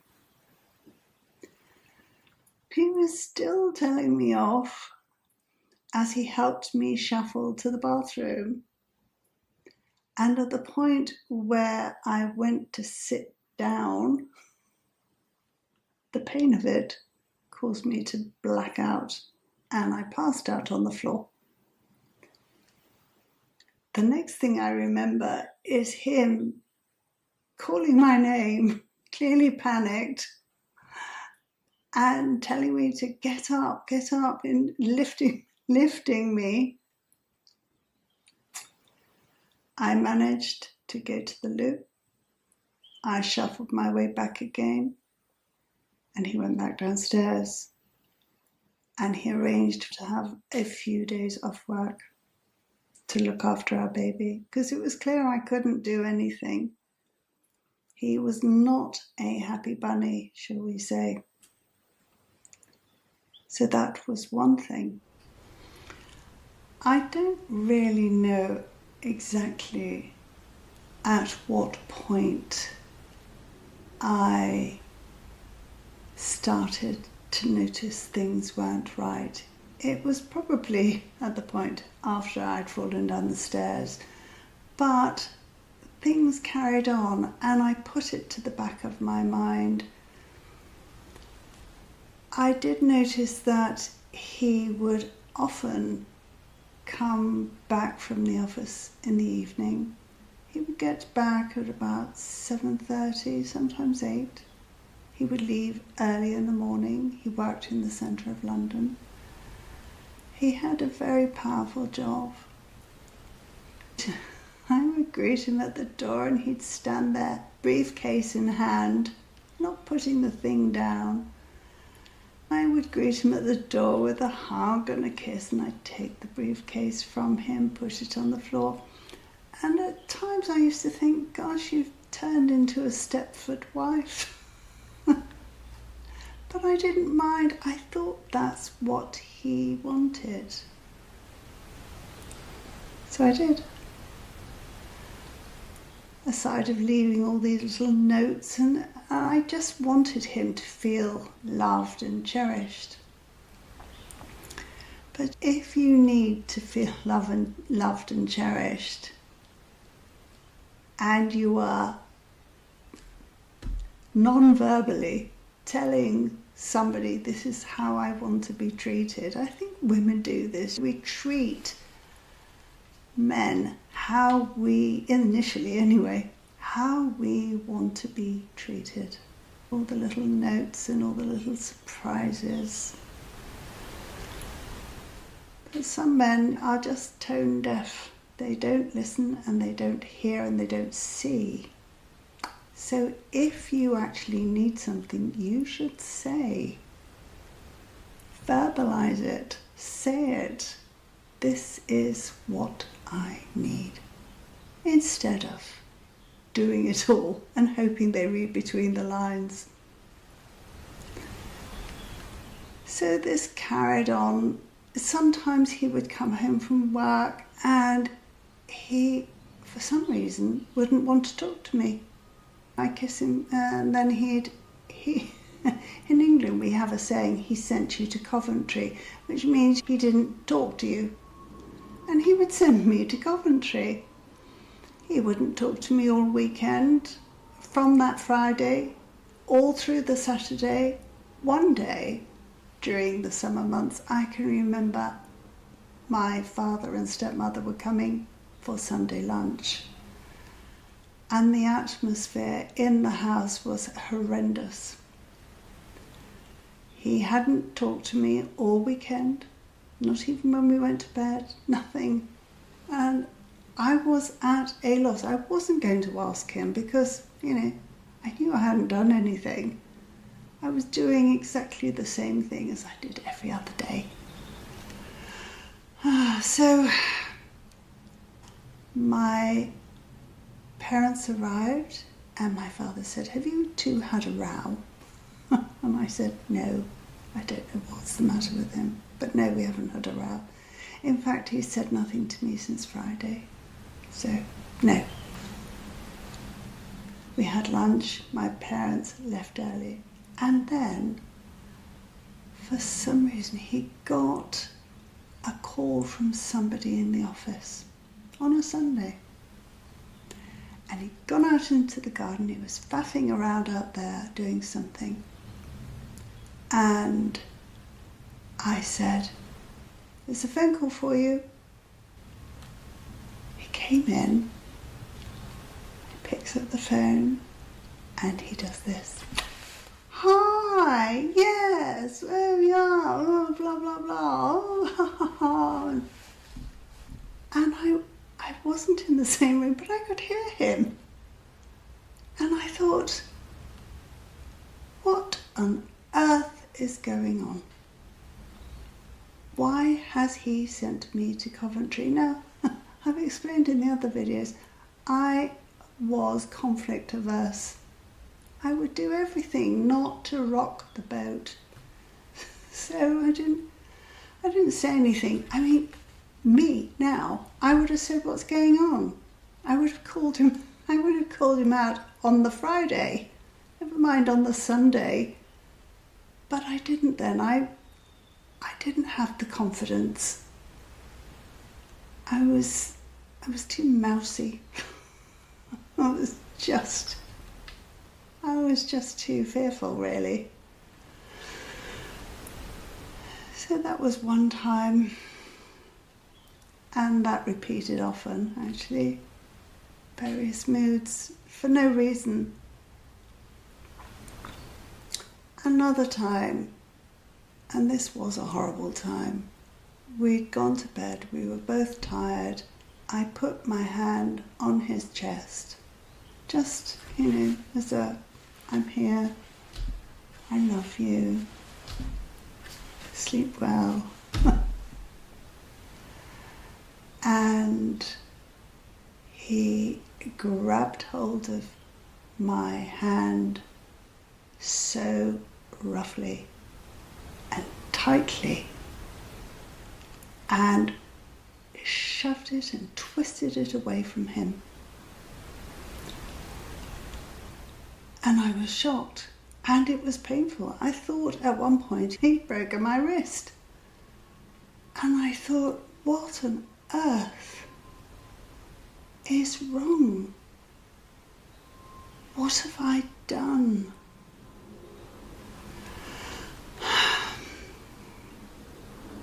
It wasn't like I was initiating anything that way inclined. I wasn't. It wasn't that kind of touch. But it was so violent an action that I lay in bed and I cried quietly. That was horrible. I decided that I needed therapy. I wanted to not need to be loved. And if I could achieve that, then I would be able to remain married. So I went and I found myself a Gestalt therapist, and I would go to her once a week, bearing my soul, sometimes not saying much. And I would often wonder if she would ever intervene. And I did ask her once, how long are you going to let me sit here saying nothing? And she said, well, the silence enables you to think through your thoughts. And I thought, well, I could do that on my own, in my own room, without you sitting in front of me. But there you go. I did carry it on for 18 months. And at the end of it, I was no further forward. I still wanted to be loved. It was a waste of time, really. But after that, I did write to my father, because I wrote to him because I had things to say about my childhood. I wrote this long letter and he replied, "This has all the ramblings of a psychiatrist's couch," which actually was true. But nevertheless, they were my ramblings. So I didn't talk to him for ages. That said, things carried on. I would have these intermittent talks with my husband, pleading. I think it was pleading for him to be nice. I can remember saying to him, I'm not even asking for love now. I'm asking you just to be polite. Can you do that? I'm not asking you to love me, but just be polite. I can actually remember having that conversation as we walked around Kew Gardens, me beseeching him to just be polite. And of course he would say, I will, I've been very busy at work and blah, blah, blah. Then the next day he would come home with flowers from the garage forecourt. The man obviously had style. And for a while, he would make a little bit of an effort. I mean, at least he was polite. And then I decided I needed something more.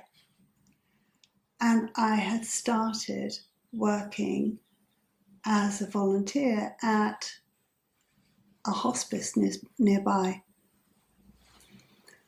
I started working there twice a week, assisting a hairdresser, holding the rollers, holding the scissors, passing them, washing their hair, just trying to make people feel a bit better.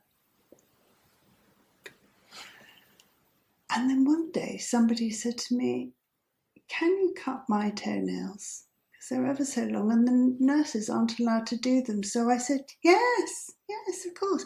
I'll have to go and buy some scissors because the hairdresser won't like me using hers for your toes. I'll get them, and when I come back next week, I'll have them and do your toes. Well, I did go and buy some clippers. I bought an emery board. I bought a foot file. I bought some cream, and the following week I went back, and there were 8 people that needed their nails trimmed. And then that was my thing. I was no longer an assistant hairdresser or an assistant to the hairdresser. I was the lady who cut nails. And I did that. And they'd put their feet up on my lap, and I'd have a towel there, and then I would cut their nails and then throw the clippings and the towel in the bin. It was a paper towel. Then one day, one dear old gentleman asked me to cut his nails. His nails weren't terribly thick, so they were easy, but they were covered in this, what I now know was a fungus infection, but I didn't at the time. And I was looking at them thinking, I can make them actually look a little bit better. I will use my emery board on them and buff away all of the marks that were fungus. And so I was doing that, and gradually they were falling off. Now I know that it was a condition called onycholysis, but I didn't then. I just thought, oh my goodness, what am I going to do? I mean, they weren't bloody underneath, they were spontaneously lifting. So I did all of his nails. Most of them fell off into my lap. I bundled them up in the piece of paper and I popped them in the bin. When I got home that night, I said to my husband, do you know what happened to me today? And I retold my story, and I said, if that doesn't put me off, then I don't think anything will. I think I will go and do a course on chiropody. Katie was less than a year old, so we got a childminder for twice a week when I could take her to the childminder, and then I could go home and study. This course was at the SME Institute in Maidenhead, and the theory was done by post, not online. I know it's done online these days, but in those days it wasn't. It was, you got your papers, you did all your studying, you wrote out all the answers to the questions they gave you, and then you popped it into the post, and it took a week or 2 to come back again with a new lesson. So I hadn't been in education for such a long time. I found it, and clearly I still do find learning things, but worse so these days. I found it quite difficult. There is so much to learn when you want to become a chiropodist, and even more so if you want a degree. I did have to learn all the insertions, everything about all the muscles of the foot, of the lower limb, etc., all the venous circulatory system, the arterial circulatory system, all the medicaments, what to do for this, what to do for that. I mean, it did take a full year of study. And at the end of that year, then you had to go to the SME Institute for a 6-hour exam. And I did that, and I passed. Tick. Then I had a 2-week practical course. That was very enjoyable, albeit they didn't give you a sharp disposable scalpel. You had to have a scalpel that you sharpened yourself, which was archaic, and I think designed to make you look inept. It succeeded. But once I'd completed that, then I was fit to go. So I started a mobile Chiropody service. And at one point, I was working on and off 7 days a week. Not back-to-back patients because, it wasn't a surgery. Plus, you had to drive everywhere. But I did have an awful lot of patients. And I was bringing in the money. I had a profession for the first time in my life. And that made me feel like I was someone. I had a profession. I wasn't just a nothing like I felt I was. I had a profession. Then I got a surgery. I found a place to rent. We did it up. And I had 2 surgeries there, one with alternative therapies in the other surgery. And then this one that I was in was just me working there. And I had an assistant who took all the phone calls. And I was earning a lot of money. And it did my self-esteem no end of good. I'm recollecting my second marriage. My mind tends to wander and things pop into my brain randomly. I can remember that when Katie was only a few months old and she had the measles, mumps and rubella triple vaccine, she had a very bad reaction to it. I took her to the doctor as this bouncing bundle of pink confection. And a few hours later, she was limp, quietly whimpering, hot, and I was panicked. I thought that she could die, having gone through the death of Christopher. It was a Friday. I'd phoned the doctor. He said, cool her down, which I was trying to do. But it was Friday, and Friday was full squash. And I told my husband, I'm not going out.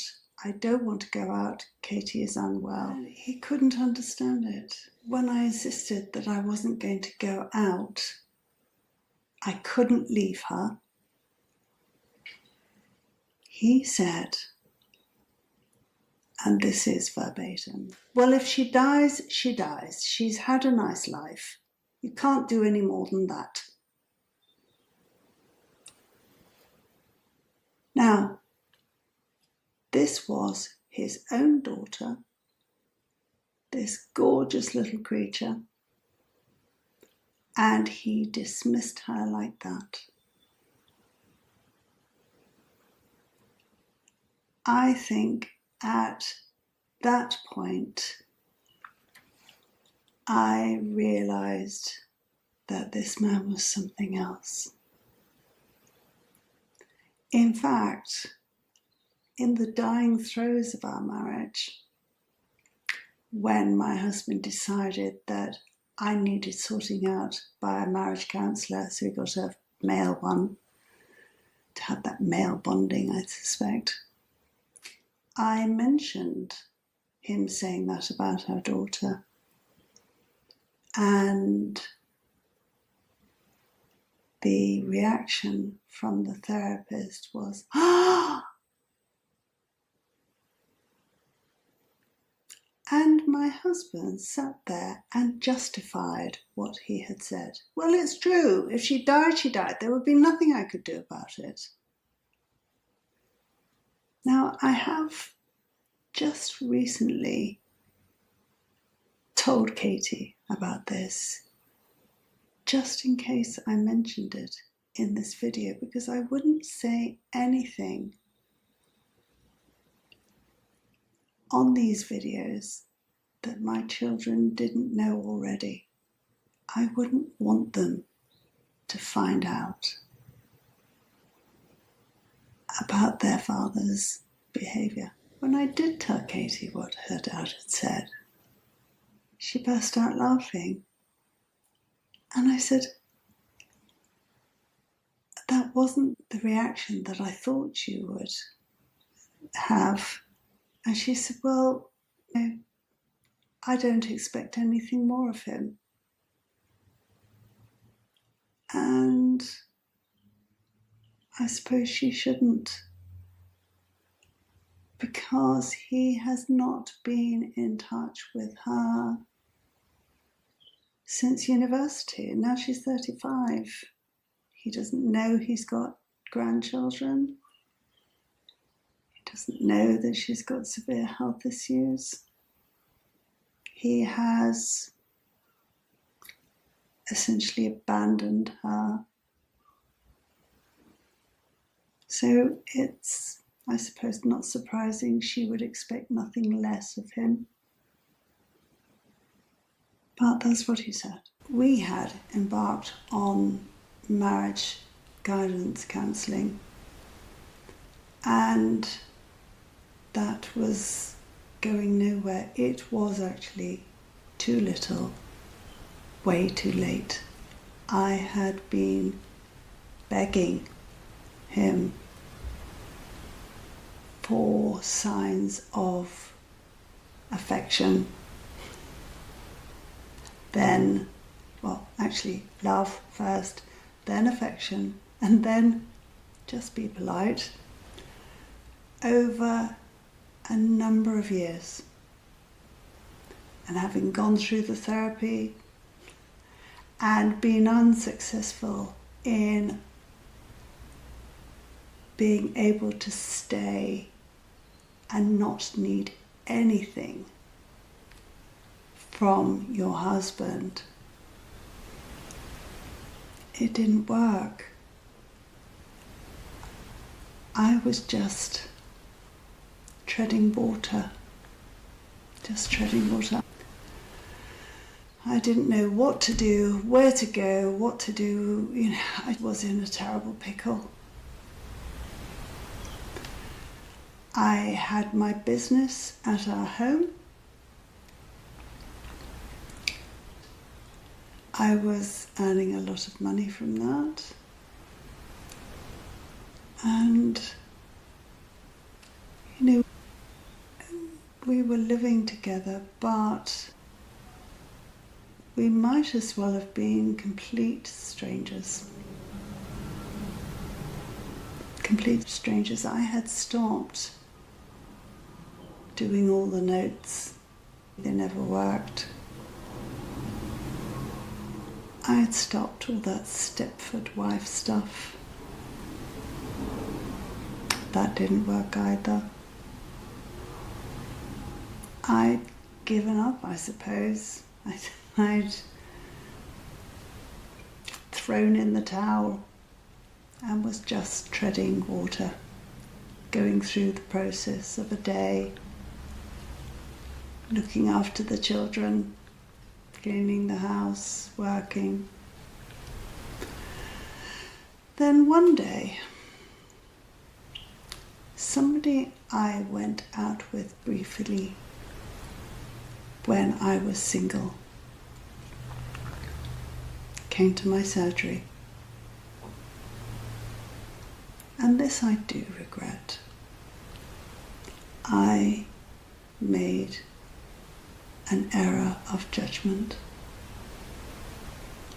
He sat there in my chair, my podiatry chair, and he told me, because I finished with him, and not because he was impotent, that didn't bother me, and he was just so unreliable and actually a bit tight-fisted, which I'm not. I mean, being mean is like having bad BO. It's just so abhorrent. Anyway, he came into my surgery. Now, bearing in mind, I had forgotten about all this, why I didn't go out with him in the first place for long. I was sitting there and he said, you know, I've never stopped loving you. Well, that was news because he never told me before. And when I listen to Whitney Houston's record, I Will Always Love You, I think of you. And I thought, oh,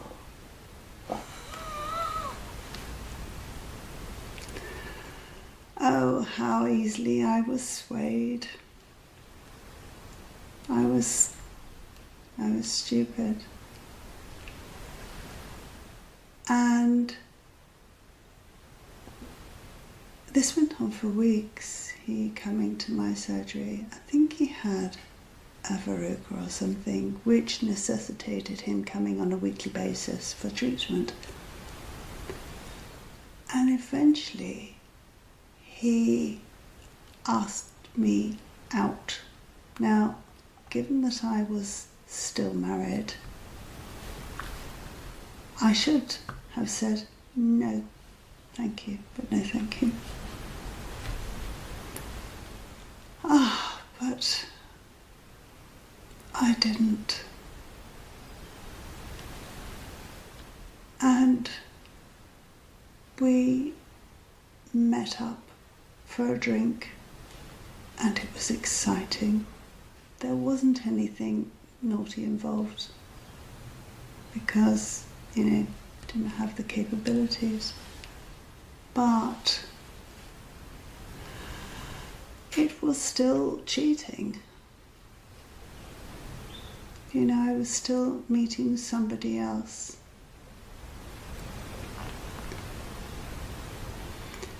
Gradually, bearing in mind this was in the last throes of, well, we'd been to counselling, my husband and I. It was in the death throes of my marriage. I think it just hastened it along, you know, put it out of its misery, took a gun to it and exploded it. I went out with him, but then in the end I said to my husband, I'm sorry, I don't love you anymore and there's no coming back from this, because I'd been saying that for months, but we were still going to counselling. It was too late by the time we went to counselling. I had been saying this actually 4 years. It was getting that way, and once it's gone, there is no point in trying to resuscitate something that is already flatlining.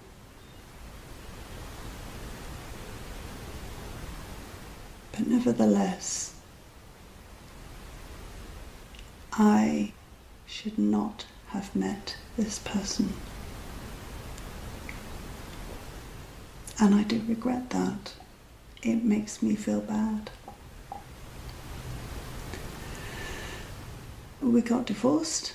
For a few months we were sleeping in separate bedrooms, and then eventually we got divorced, and I looked for a flat and I found one. It wasn't terribly expensive, bearing in mind that my husband was fairly well off because of his job, and also that by that time I had sold my little flat and we had put that into our house. So, you know, I had contributed, and I had contributed monetarily from all my podiatry work over the years. So I wasn't a passenger.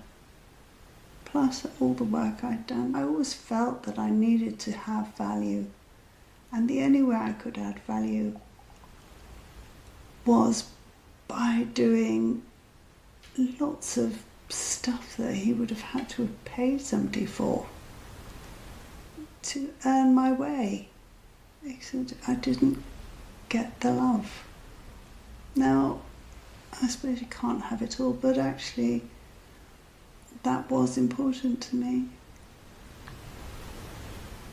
Anyway, I got a valuation on our house, which was a lot, and he got another valuation which was almost half what somebody had valued it when I asked. And when we got divorced, I said, I don't want you to have to keep me, pay me maintenance for me. I just want to be able to use my surgery, which was in a converted garage in the house. But he argued the toss over how much he was going to have to pay for Katie's maintenance. I mean, he wanted to know how much her food would cost a week, how much this, how much that. He was, after all, an accountant. But thank goodness my solicitor, lady, she said, no, he can't do that. You know, he has to give X amount and be done with it. You can't go on, you know, how much does a school blouse cost? Well, I'll give you that much plus this much plus that much. He wanted to get it down to the last halfpenny, and she was having none of it. She did question my desire to not have him maintain me. And in retrospect, I think she was probably right. But I didn't think it would be right. So I didn't. And then 2 years later, he sold the house and moved into the house of a friend of mine. Can you see something repeating here?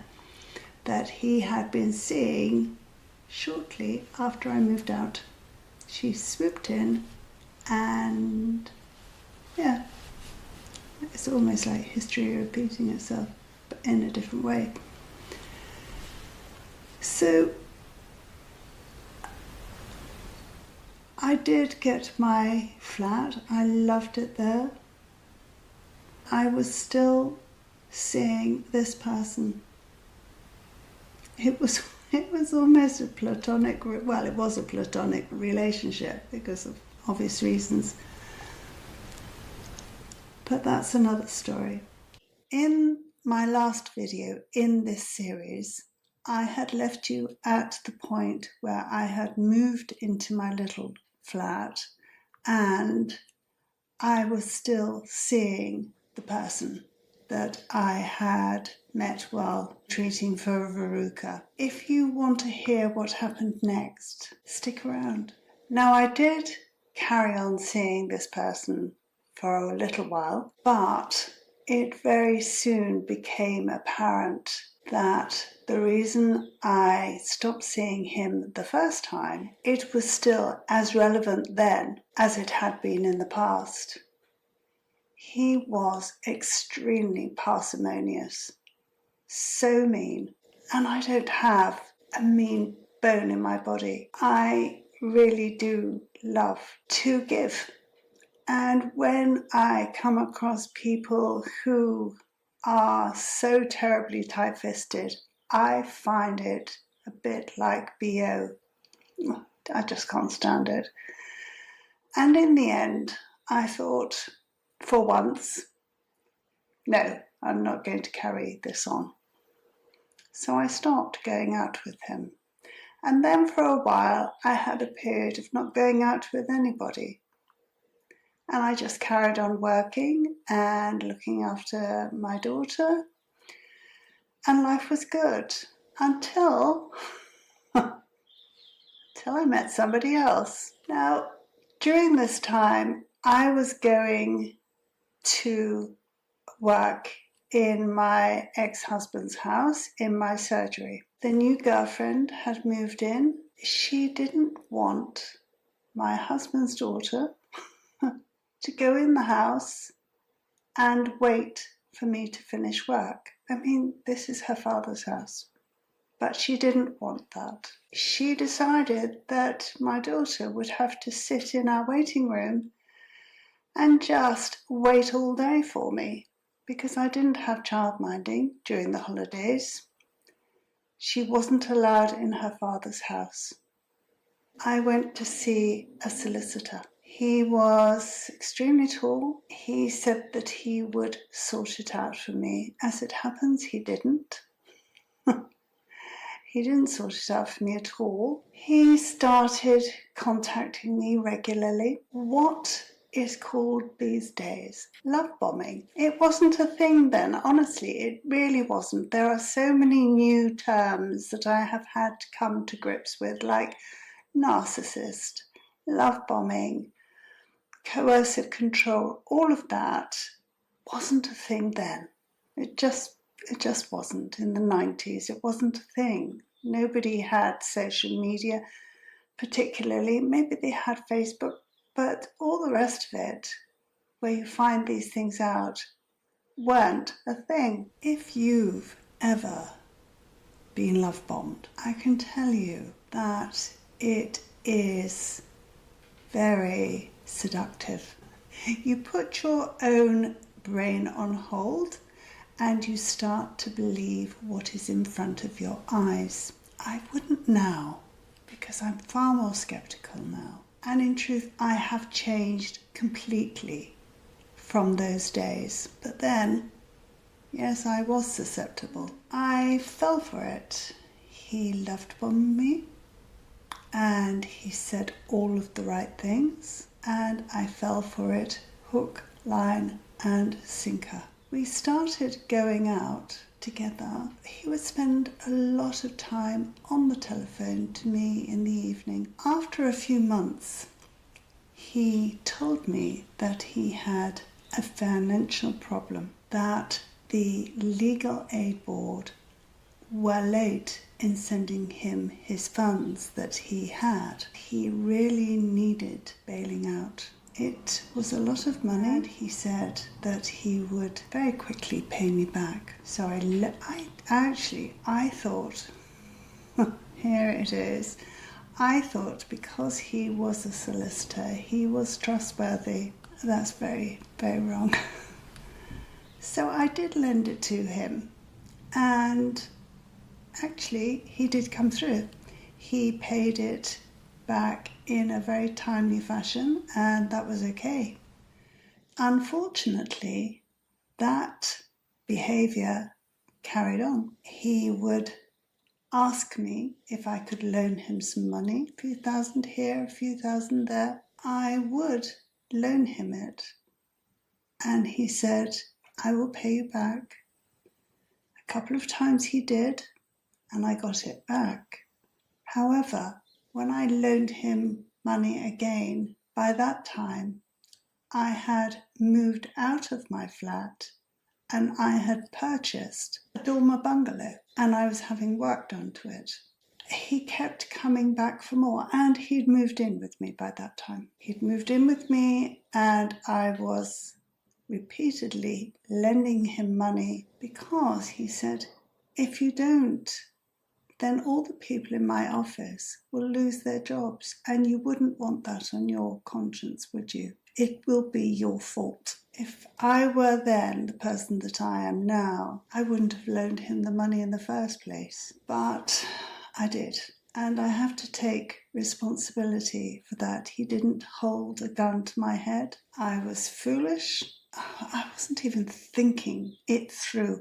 At times, I had this foghorn going off at the back of my brain saying, well, surely, he's a successful lawyer, he shouldn't need this. But then I'd ignore it. Or he would argue with me. And, I don't like arguing. He would argue with me and say, well, I need this because of X, Y, and Z. And, if you don't, then everybody will lose their jobs, etc. So this behaviour carried on over and over again. We were together for 3 years. It culminated in him asking me to marry him, and I did. I did. And we had this marriage. And I found out later that he hadn't even told the people at his office that he was getting married. He said he was going on holiday. I mean, that is terribly devious, isn't it? Terribly devious. In the end, he owed me a vast amount of money. I had remortgaged my house. I had remortgaged my flat over and over again to give him the money in the hope, and this is insanity, in the hope that I would get it back, because if I didn't loan him the money, the business would go under, he said. Now, I can hear you screaming at your phone or your computer or your television saying, "You stupid woman," and yes, I acknowledge that. I was stupid and I would never do it again, but I did it then. And I have to take responsibility for my complete stupidity. So we got married. He'd said he was going on holiday. Very shortly after that, he became violent. I mean, this man was 6'4" or 5", built like the proverbial brick house. I was astonished. When he became violent, I threw him out. That was 5 weeks after we'd got married. So in total, we were married for just 5 weeks before our marriage ended. It was then that I went to a solicitor. I took the contract that he'd given me about paying me back, because I did actually do that. It was so leaky that really it was very difficult to nail him down. So I spent many weeks, hours of blood, sweat and tears going through every single receipt, checkbook, stamp, everything. And I had to log everything, calculate how much he owed me, and it was a vast amount. Having gone to this solicitor and filed for divorce, he said that he would delay and delay until I ran out of money. But I carried on doing the sums and working out everything, and I took him to court. I was awarded a summary judgment for 1/3. He promptly declared himself bankrupt. I didn't know where he was living. He'd sort of disappeared into the ether. I needed to have somewhere to serve my divorce papers to him, but I didn't have one. I had to find out where he was staying. What I did next is quite funny, really. I arranged to meet him. I'm making this sound as if it was very quick, but this was going on for months. I had hired a private investigator. He was worse than useless trying to find him. So I decided to do it myself with a little help. I was talking to a patient of mine, a gentleman who had a motorbike, and he said, "Imogen, why don't you arrange to meet him? And then once he leaves, I will follow him and see where he goes." So I said, "Would you mind?" So he said, "No, not at all." So I arranged to meet him at a pub. He parked his car in the road, but my patient friend was sitting on his motorbike, crash helmet down, covering his face, in the road, waiting for him to leave. As soon as he had left the pub, I phoned my friend and I said he's on his way. So he got ready. As soon as he drove off, my friend followed him at a decent distance, and it turned out, well, he said, "You'll never guess where he's living." And I said, "No, where?" It turned out that he was living 2 roads away. I probably almost walked past his house. He was living with this other woman who probably didn't know what he was capable of or up to. She probably thought he was wonderful. I filed for divorce. I also wrote to the lady he was living with in hopes that forewarned is forearmed. The problem with having that sort of relationship is that all the other relationships that had gone before, I sort of walked into a brick wall, hit my head and thought, oh, what was that? And then carried on into the next relationship, walking into the brick wall, bang my head, not really recognizing it, and then doing it over and over again. But this one, it just didn't make logical sense. I had worked so hard and put so many hours into his practice, inputting data into the computers, decorating whilst he got his new offices sorted out. The hours and hours and hours of work I gave to him gratis. It didn't make any sense to me. I just couldn't get my head round when somebody is that good to you that you treat them so shoddily. And so I would say that ending that relationship and the fallout and the monetary loss, it was like I had again walked into a brick wall, and this time the entire brick wall crumbled and fell on top of me, whereupon I lay on the ground wondering whether I was still alive or was I dead. I felt like I was lying on the ground for an entire year. I found it very difficult to answer the phone. It was difficult for me to even pay a bill. I would force myself to do it because obviously I had to. The only time I ever went out was to go to work when I put my professional face on and nobody would have known. And for that year, I hibernated for the rest of it. I had things to do in the house. I had decorating to finish, but I couldn't bring myself to do it. I felt like I was in a sea of molasses. I'd never felt that bad before, and it wasn't for the loss of this man. I was glad that I was no longer with him. I just seemed lost. And then one day a friend came round and she said, it was 6 o'clock, I was in my pyjamas already, and she said, Imogen, we're going to go out. And I said, oh, I don't want to. So she said, come on, I'm taking you out. The next morning I decided that I needed to give myself a jolly up to get stuff done. I decided that I would paint one rung of the staircase. If I did that for that day, then I had had a triumph. But when you start getting all your painting stuff out, you've got the brushes, you've got the tray, and you've got the paint and all the rest of it.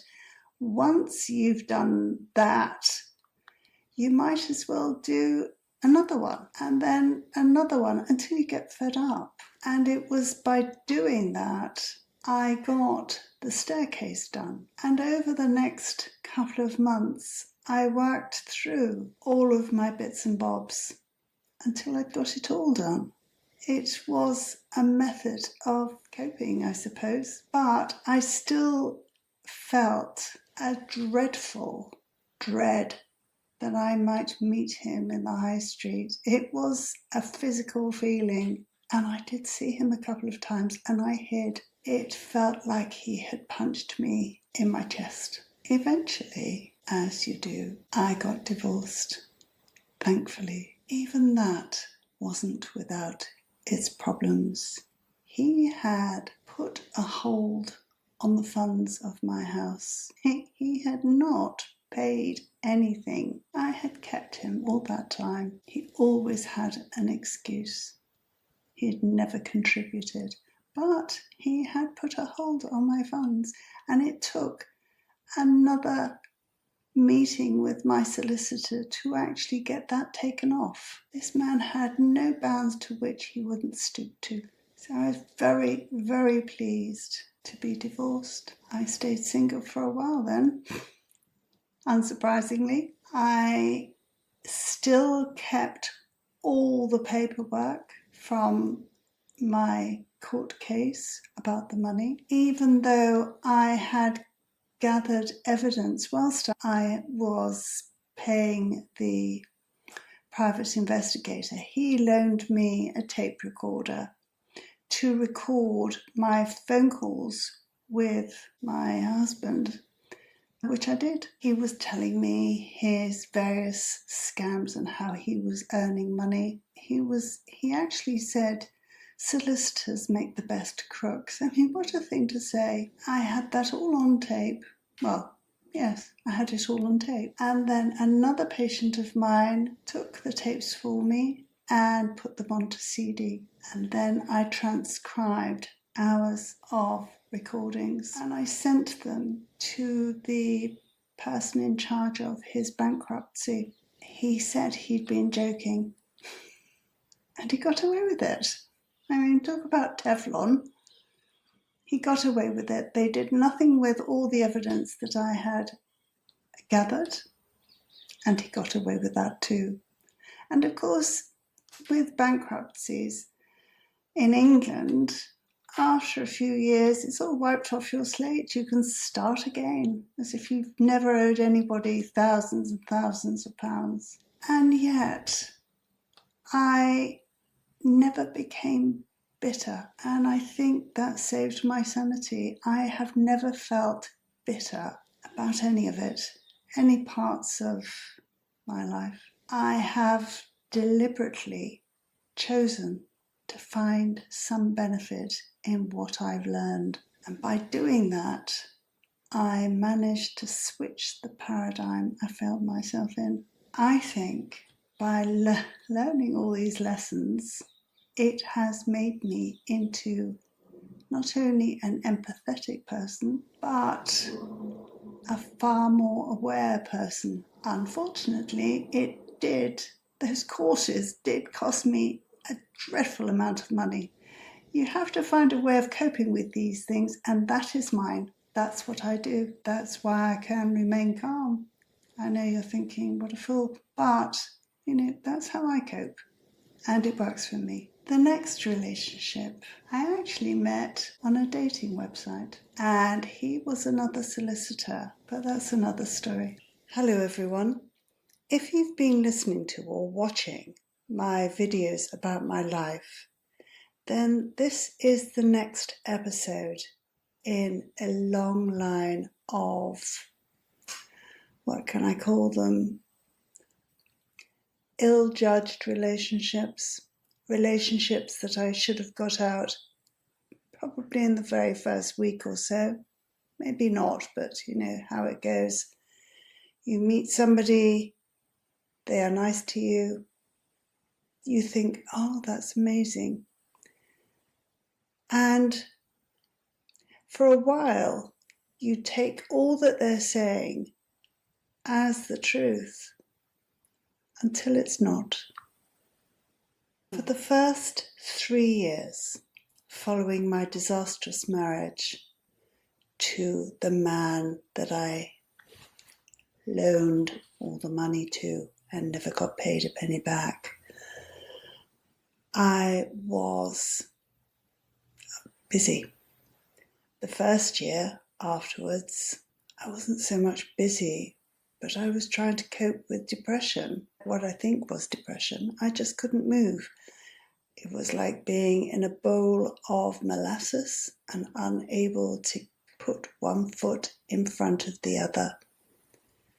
The second year, I had started to recover. I had started to mend my home, get it ready for sale, and also seek a divorce. He was a very slippery customer. I had to find out where he was. So that took up an entire year. And the third year, I was gradually, slowly, bit by bit, getting over the previous 6 years actually. It was a long, laborious task, acknowledging my role in the whole, what can I call it, disastrous episode, because I have to take responsibility for ignoring my own intuition. I could see what was going on, and yet I could be argued out of doing what I knew would be right. I was a fool. And they do say a fool and their money are soon parted. Well, that was actually true. I have to acknowledge that. 3 years had gone past since the beginning of that time. And I did feel a little stronger. I had done the NLP course, and that made me not so vulnerable. Later on, you're going to think, yeah, right, Imogen. But I did think that I was a little stronger. I certainly wasn't carrying around all the rubbish from my childhood, from my first marriage, the destructive criticism I constantly got, all of that. I wasn't any longer carrying that around. So I felt better equipped to cope with perhaps pursuing a new relationship. So I went onto a dating site, and eventually I met another solicitor. I must have a thing about solicitors, which is over. However, I met this solicitor. I wasn't that bothered about dating him. And when he said, "Shall we meet again?" I said, "Yes, if you'd like." He was a little put out because I suspect he thought he was such an amazing catch that I should be falling at his feet, prostrate on the floor. But he didn't know what I'd gone through. I didn't spend the entire time in the coffee shop explaining what I'd gone through. So I said, "Yes, okay, we'll go out." I suspect he thought that was a challenge. I started going out with him. We met again. And for the first few months, he was really, really attentive, very sweet, very kind, as they are. And eventually, I was spending more and more time at his house near London. And because of that, it just seemed more convenient, actually, for me to move in with him. So I did. And as soon as I did, I noticed that, here's the thing, he always had a screensaver on his iMac and on his laptop. And what I did notice was that it was a picture of his old girlfriend. And he would say, "She was so beautiful. She was the most beautiful woman I ever went out with." So I just thought, well, even if you're thinking that, it's not terribly kind for you to say that. But of course I didn't say anything. This went on for a long time. Then, I think it was just before Christmas. Now let me explain something. This man was always a person who never wanted to run out of anything. And I think this went as far as his girlfriends. When we would go to Waitrose shopping, if he already had, say, 1 bottle of sauce, he would have to get another. He would have to get a second bottle just so that he knew that he had some if he ran out. So what he was doing, once he got one girlfriend, he would start contacting the previous girlfriend and wooing her over the net. This particular girlfriend lived in South Africa. He would always tell me she was completely insane. But nevertheless, he was in contact with her. Now, I didn't know. So, this is several months into this relationship, you understand, and it was just before Christmas. And I did notice that, I don't know if it's passive aggressive or what, but say if I went to bed at, say, 11, because I was tired by then,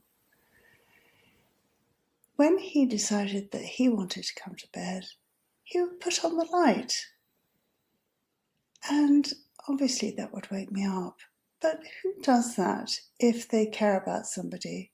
I know that I would certainly never do that to my darling boy. You don't go and switch the light on deliberately and bang around if you care about somebody, but he would do this. So really, I should have taken notice and done something then, but I didn't. Then, just before Christmas, he said to me, I can't remember the exact words, but to the effect that his ex-girlfriend had been in touch with him and they had so much history together and he wanted to give it another try. He owed it to himself and her to give it another try, and he was sure that I would understand. But also, I was just too much. To put it in his own words, and I do remember this bit. Imogen, you're like jam. Not everyone wants jam every day.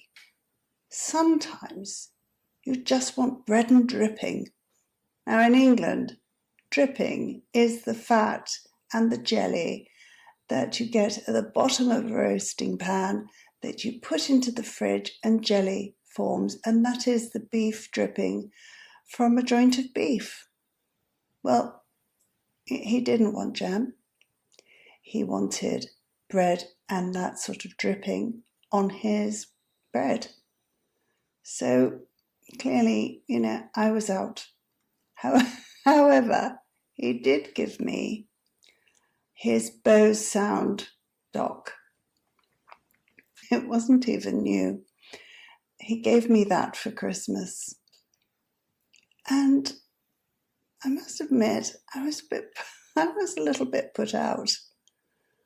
So I did nothing. There were no histrionics. There was no banging and smashing of plates. There was nothing. I left and I told my friend Sarah about it.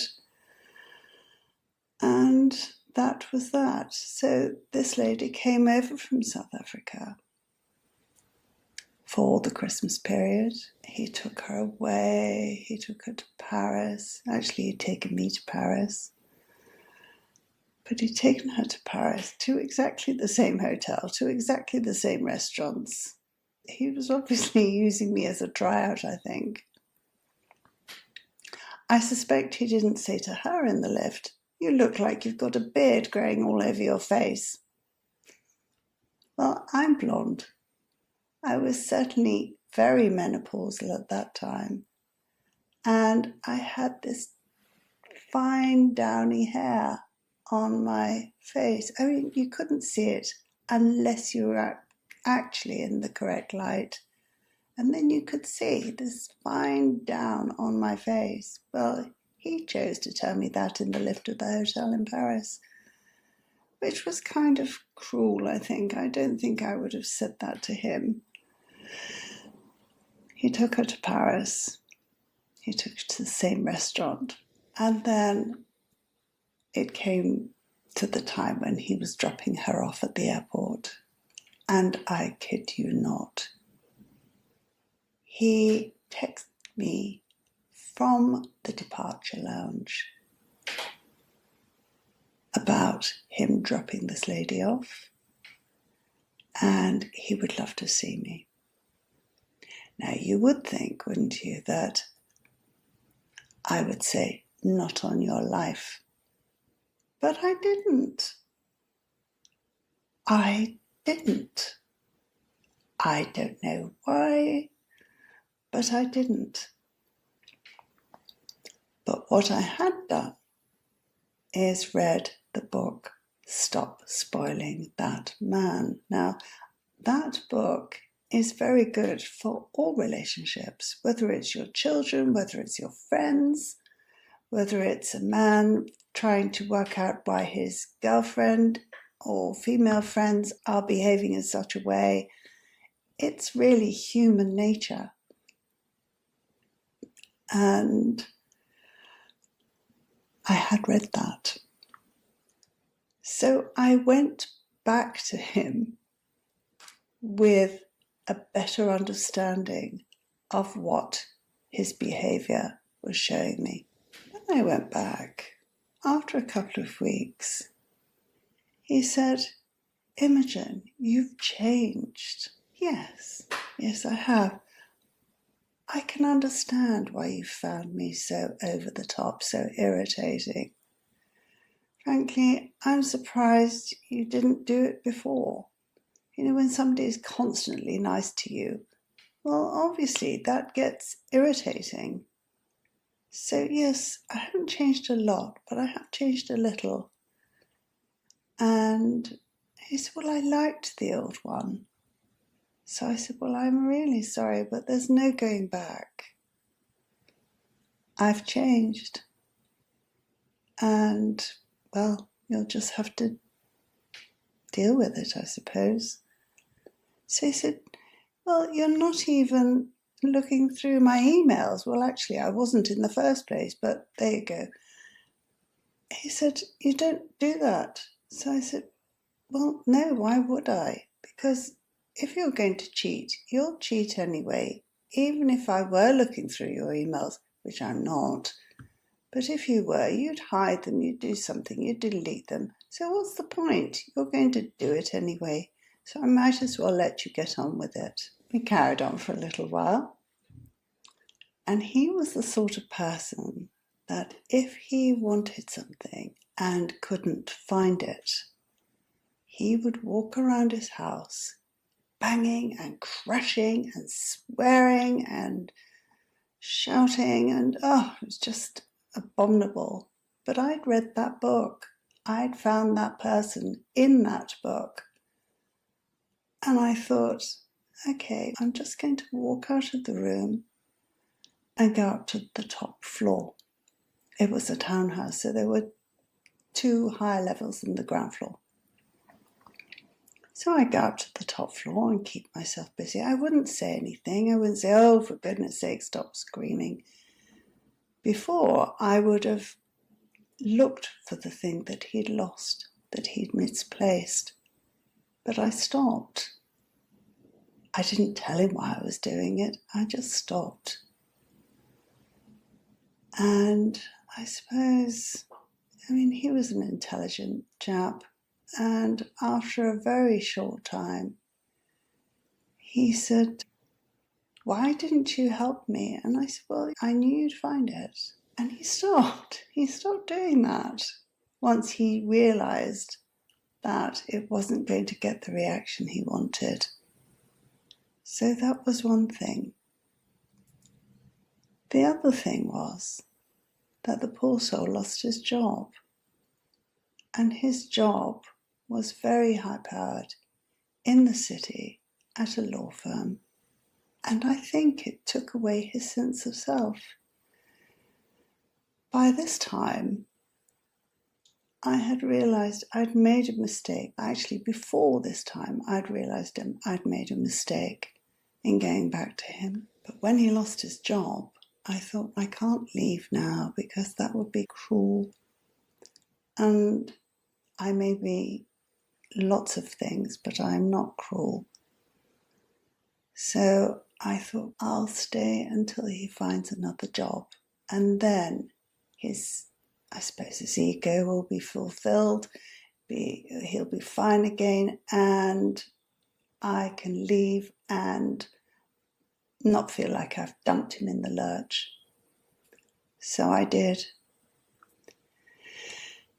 I think a couple of months went past whilst he was going for interviews and seeking a new job, because he eventually found a new job. He obviously felt far more confident. He was no longer crying. And he felt good about himself. Then one day I had purchased something using his computer, his laptop, and it had come out of his Amazon account. It was a book on millinery, and this book was £6.28. Now, it's a nothing amount. I didn't realise it had come out of his account, but it did. And he found it. And he hit the roof. Absolutely hit the roof. Now, bearing in mind, I would buy things with my own credit card for his home, things like that, and not expect to be recompensed. But this £6.28, inadvertently purchased on his Amazon account, made him see red. He came downstairs. I had made breakfast. I was eating scrambled eggs on toast with brown sauce. And he said, "Did you buy so and so?" Well, obviously I did. It was millinery. I had a millinery business at that point. And I said, yes, I did. Why? He said, "It was from my account. That's theft. That's this, that's that." And he was really shouting at me. And I said, "You are joking, aren't you?" He said, "No, get upstairs. Get upstairs." I pointed to the stairs, told me to get upstairs, a bit like my father might have done, but even he didn't do that. So I said, "You are joking, aren't you?" So he said, "No, get upstairs." And at that point, I said, "Actually, I'll do far better than that. I'm leaving." So I did. I packed up my car with all my bits and bobs, and I left.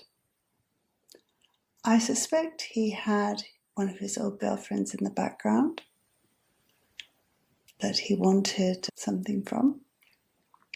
He had stored things at my flat in my garage, and he needed to come at some point and collect them all because his house didn't have a lot of storage. So I didn't bother getting in touch with him, and a couple of months went past, and eventually he phoned me, and he came to collect all of his boxes. And he was being incredibly nice again.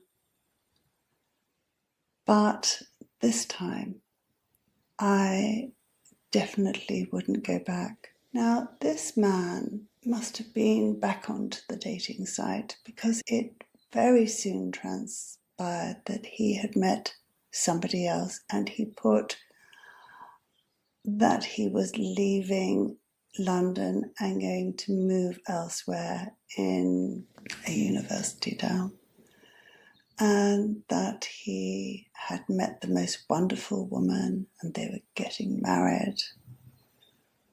Now, he had asked me to marry him very early on in our relationship, and I said, "Yes, but I don't want a ring, thank you. I don't need a ring, and we'll see how it goes." Obviously, I had a lot of faith. Anyway, this lady of around his age, maybe a bit younger, really very beautiful, she did marry him, and he put all his wedding photographs on Facebook.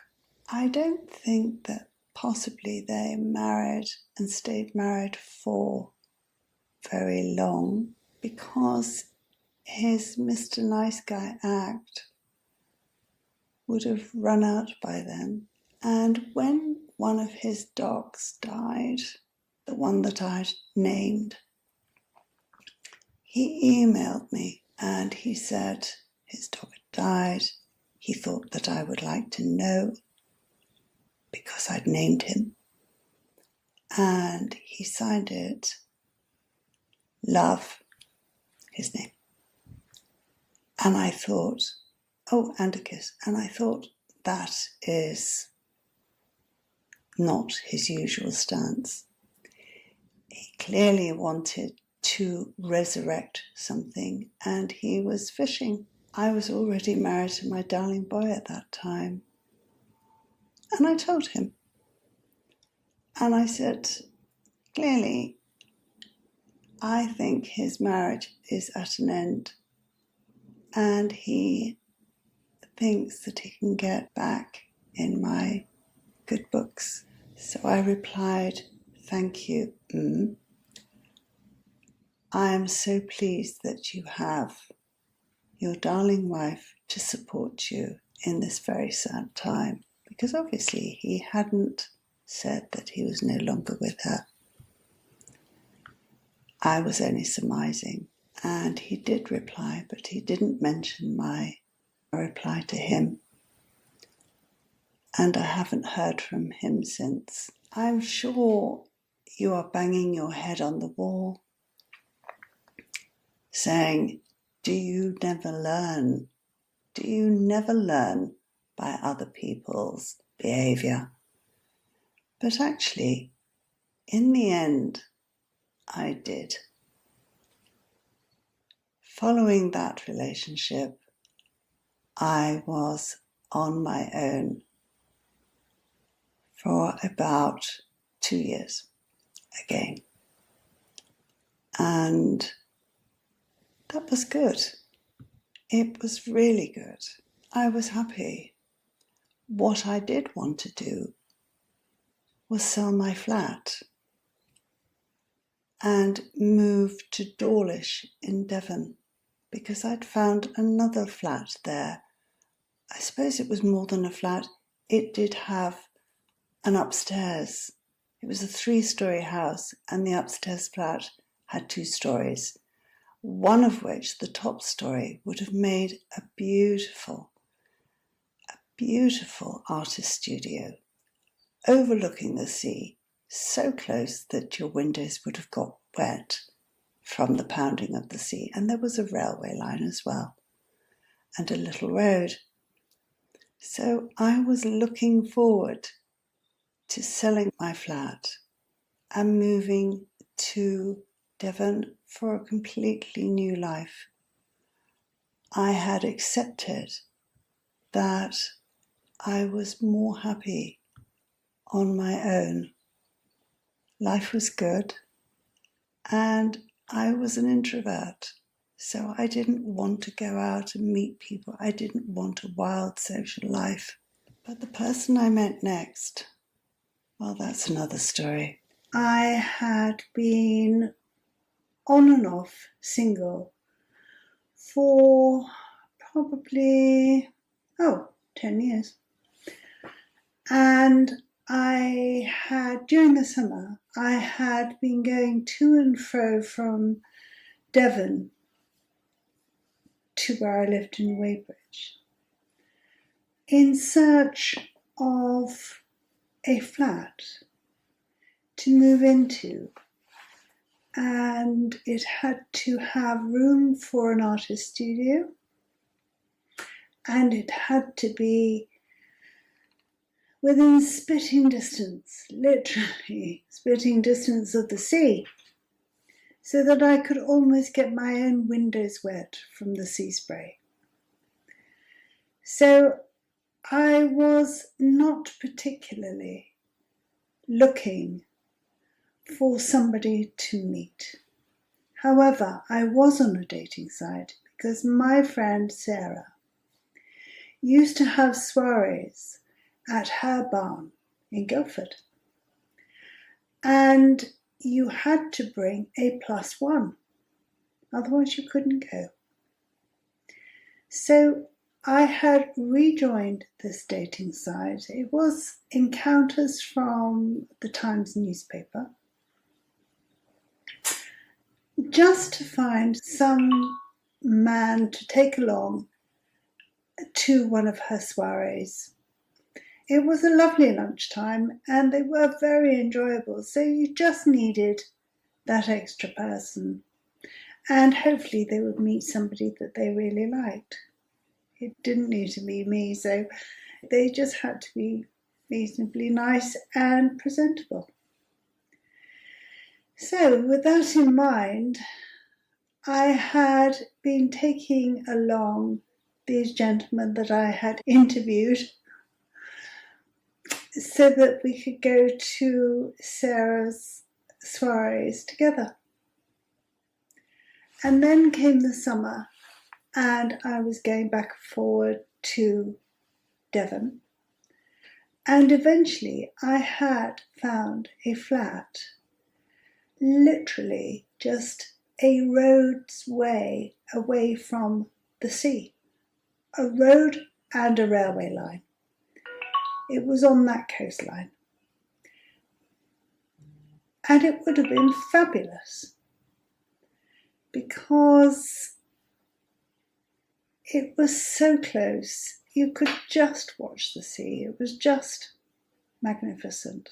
It also had 2 floors. And the top floor would have been perfect for my art studio. So I was cock-a-hoop with my choice, and I came back to Weybridge and I put my flat on the market. And I was in the middle of negotiating with a prospective buyer. Then one day I thought, I'm not going to go to any more of Sarah's soirees, so I'm just going to delete myself from encounters so I don't have to worry about logging in and answering emails if I got any. So I went online,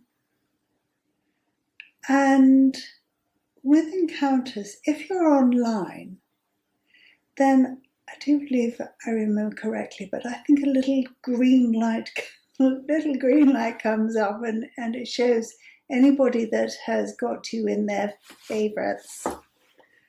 I think I just used it as a filing system, frankly. So if you were in their favourites, then they would be able to see that you were online because a little green light would come up. Not a little green man, just a little green light. So I was in the midst of deleting my profile and I got a message. I got a message from a 69-year-old man. And his message went something like this: I've seen your profile. If you would like to look at mine, please do. I'm a big boy. I would be happy for you to answer thanks but no thanks, or you must be joking. Either would be acceptable. Just please reply. So I looked at his profile and I thought, oh my goodness, he's an old age pensioner.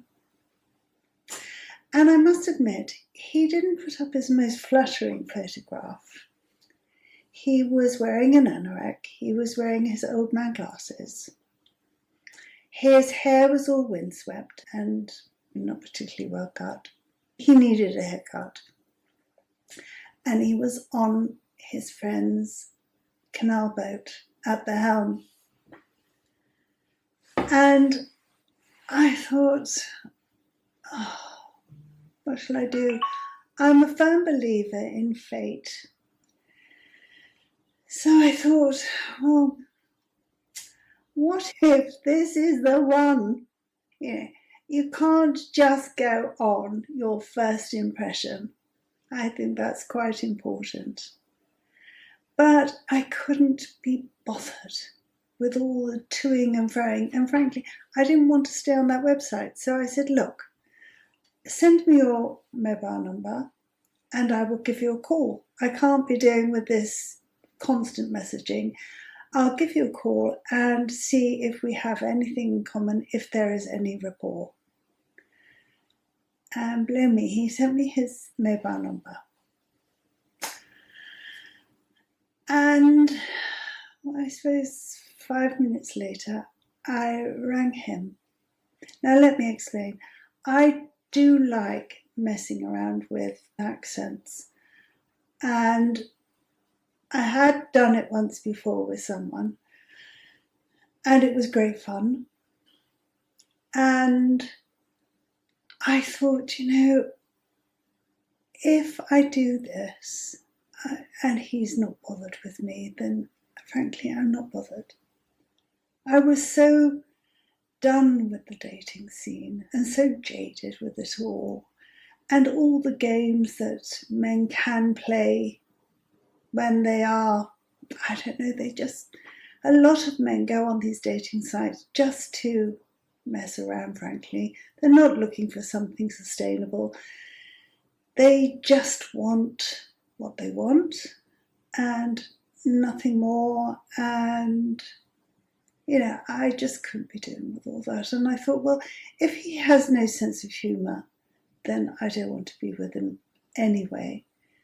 And if I do this, then, if he puts the phone down on me, then so be it. So he gave me his number and I picked up the phone and it rang and there was he at the end of the phone. I said, "Hello, it's Imogen here. Is that you?" He said, "Yes, it is." I said, "Oh, it's so lovely to speak to you. What should we talk about?" He carried on talking. He didn't put the phone down on me.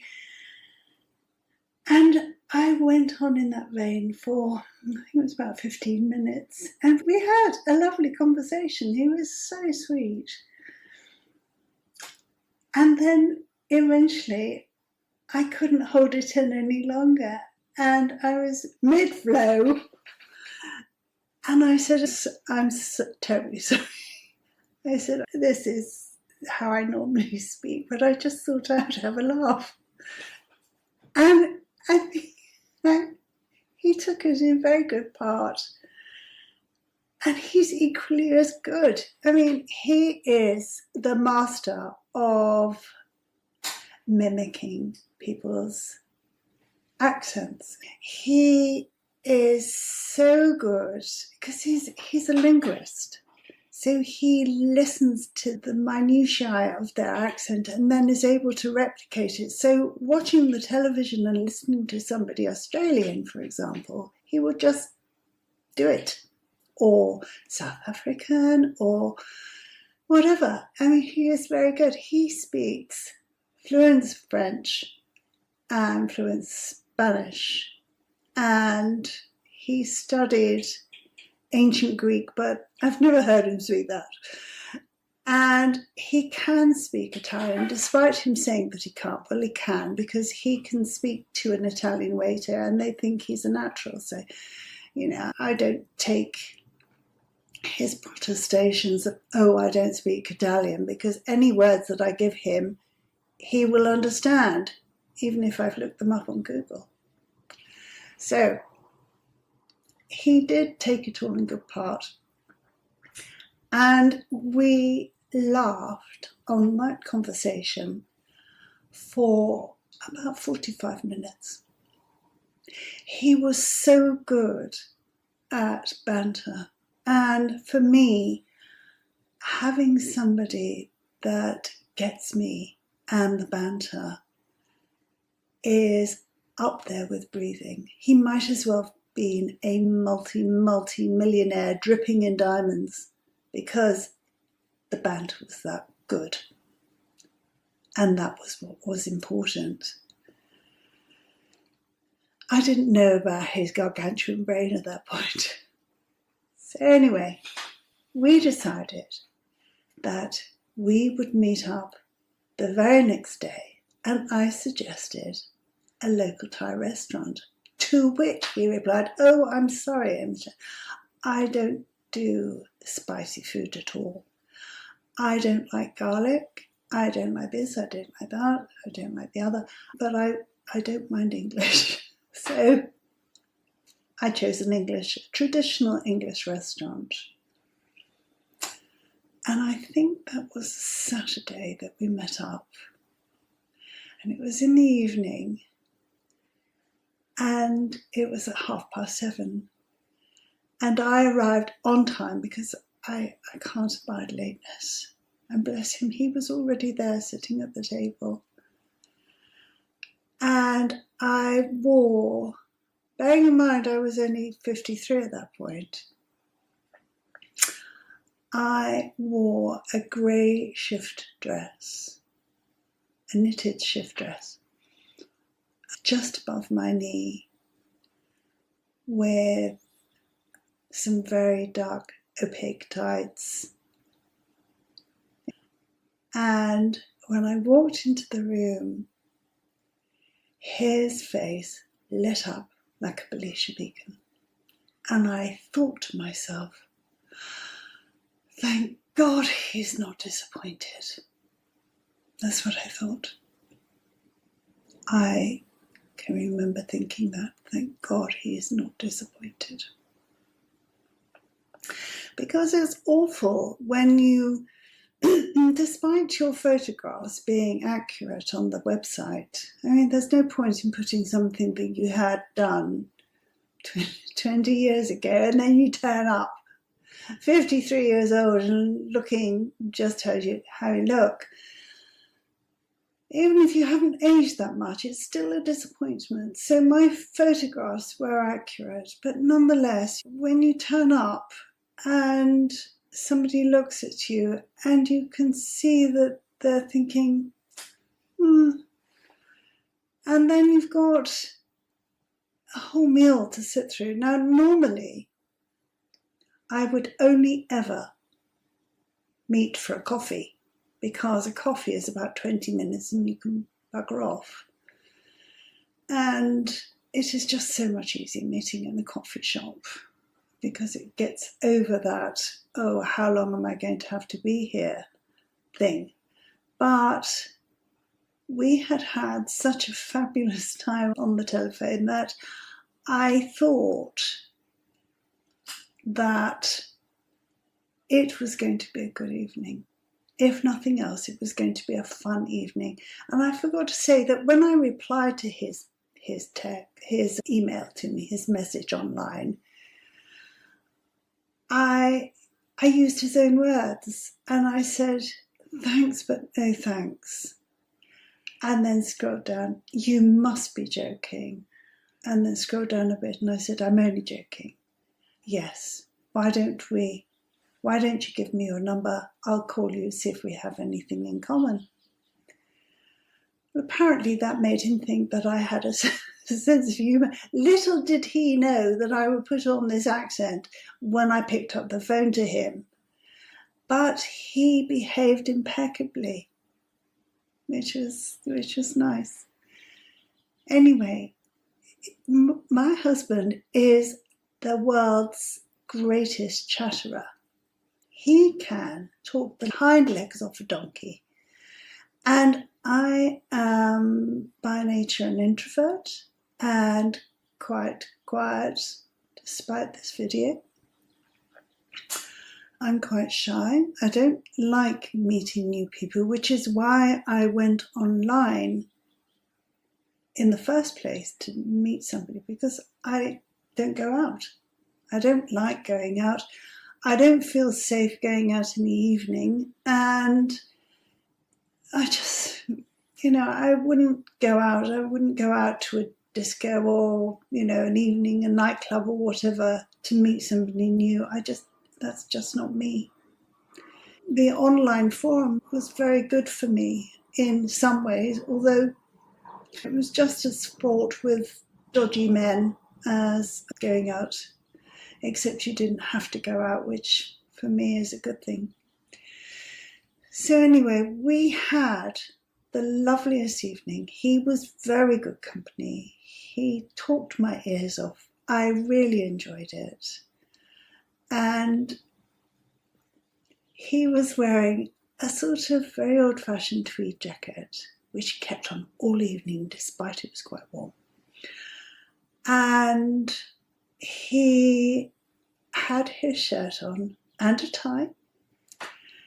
And I later found out that he'd only ironed that little bit. So he couldn't possibly take off his jacket because it wasn't ironed. Well, his shirt wasn't ironed, but he only did minimal ironing if it showed in those days. His wife had passed away from bowel cancer the previous year, or I think it was about 18 months previously. And really, he was still in the process of mourning her. So it was a difficult time for him, and I appreciated that. And it does take a long, long time, if ever, to get over losing someone and to be able to move on, because they are still always with you. He had been married to his wife for over 40 years and they were very happy. There was a lot there to accommodate.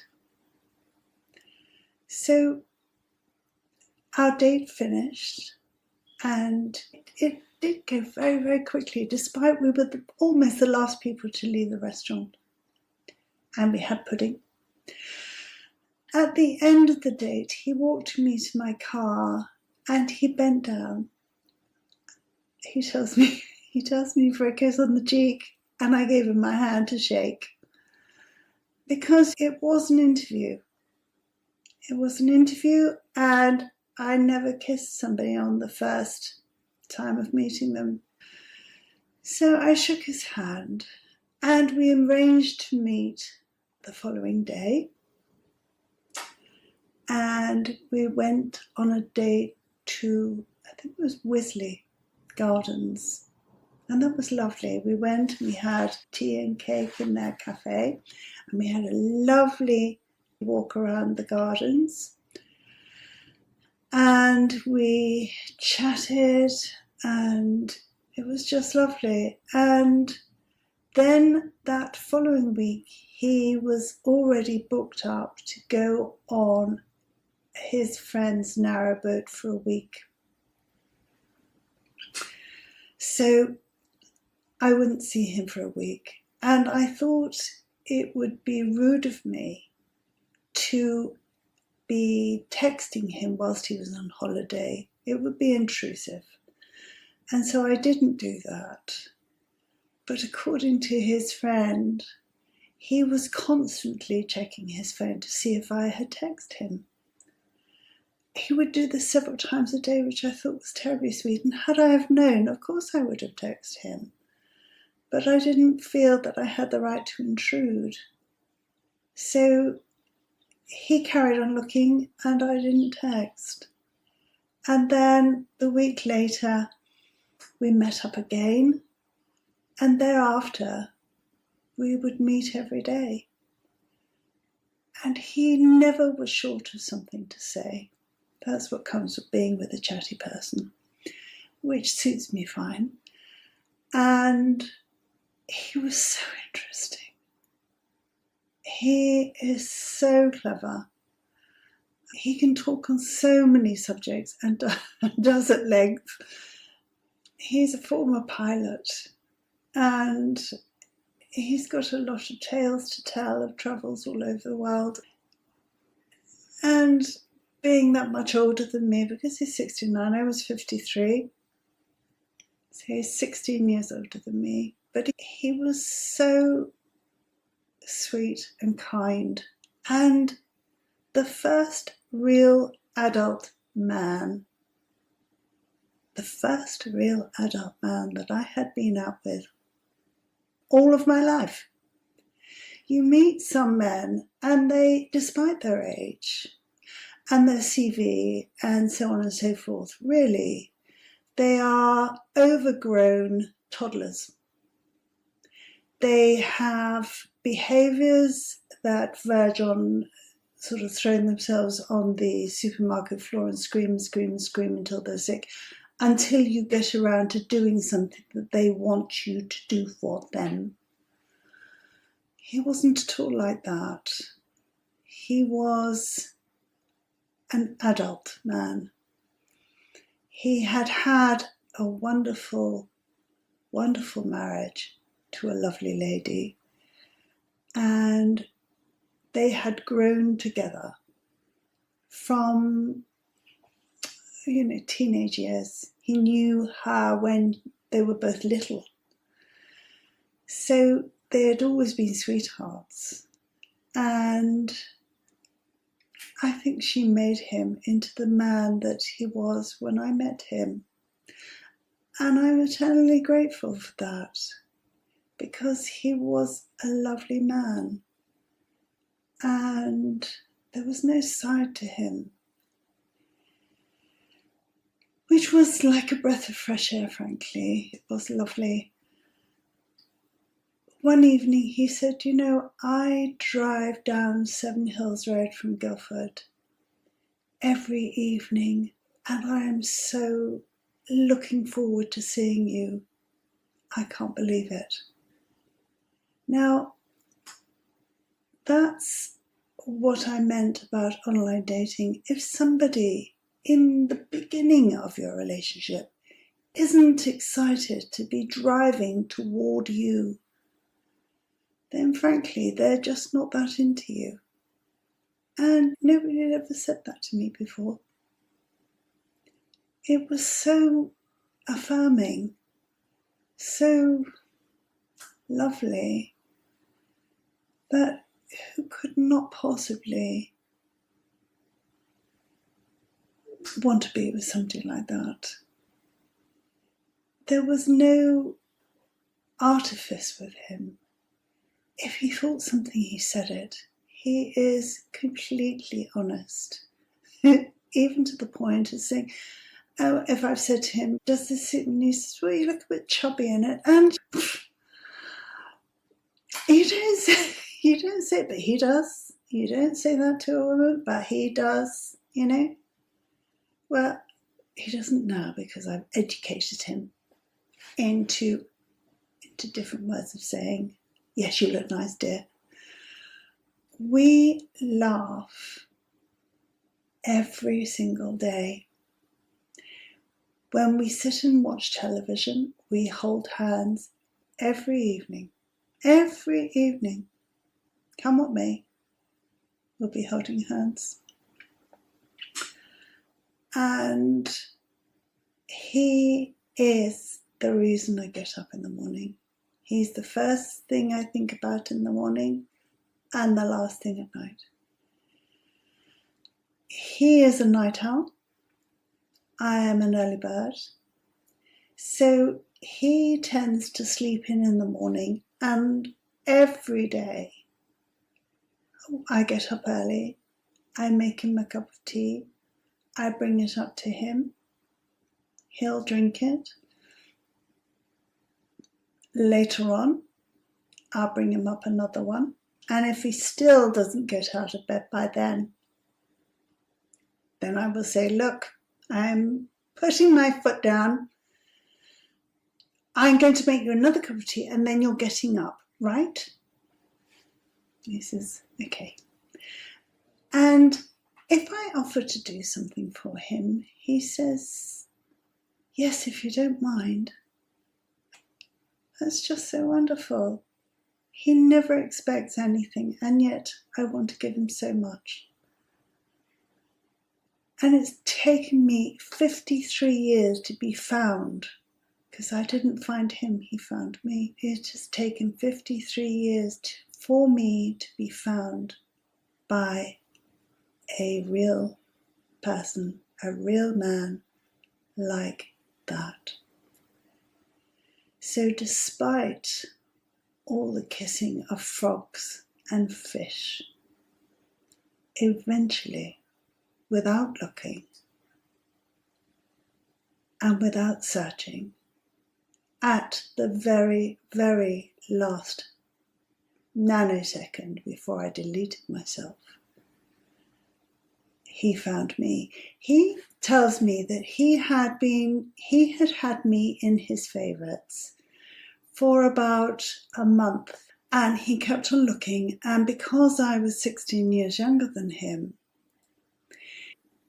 I was suggested to him, and because he put me on his favourites, and because I was 16 years younger, he thought, no, she's not going to go for 16 years older.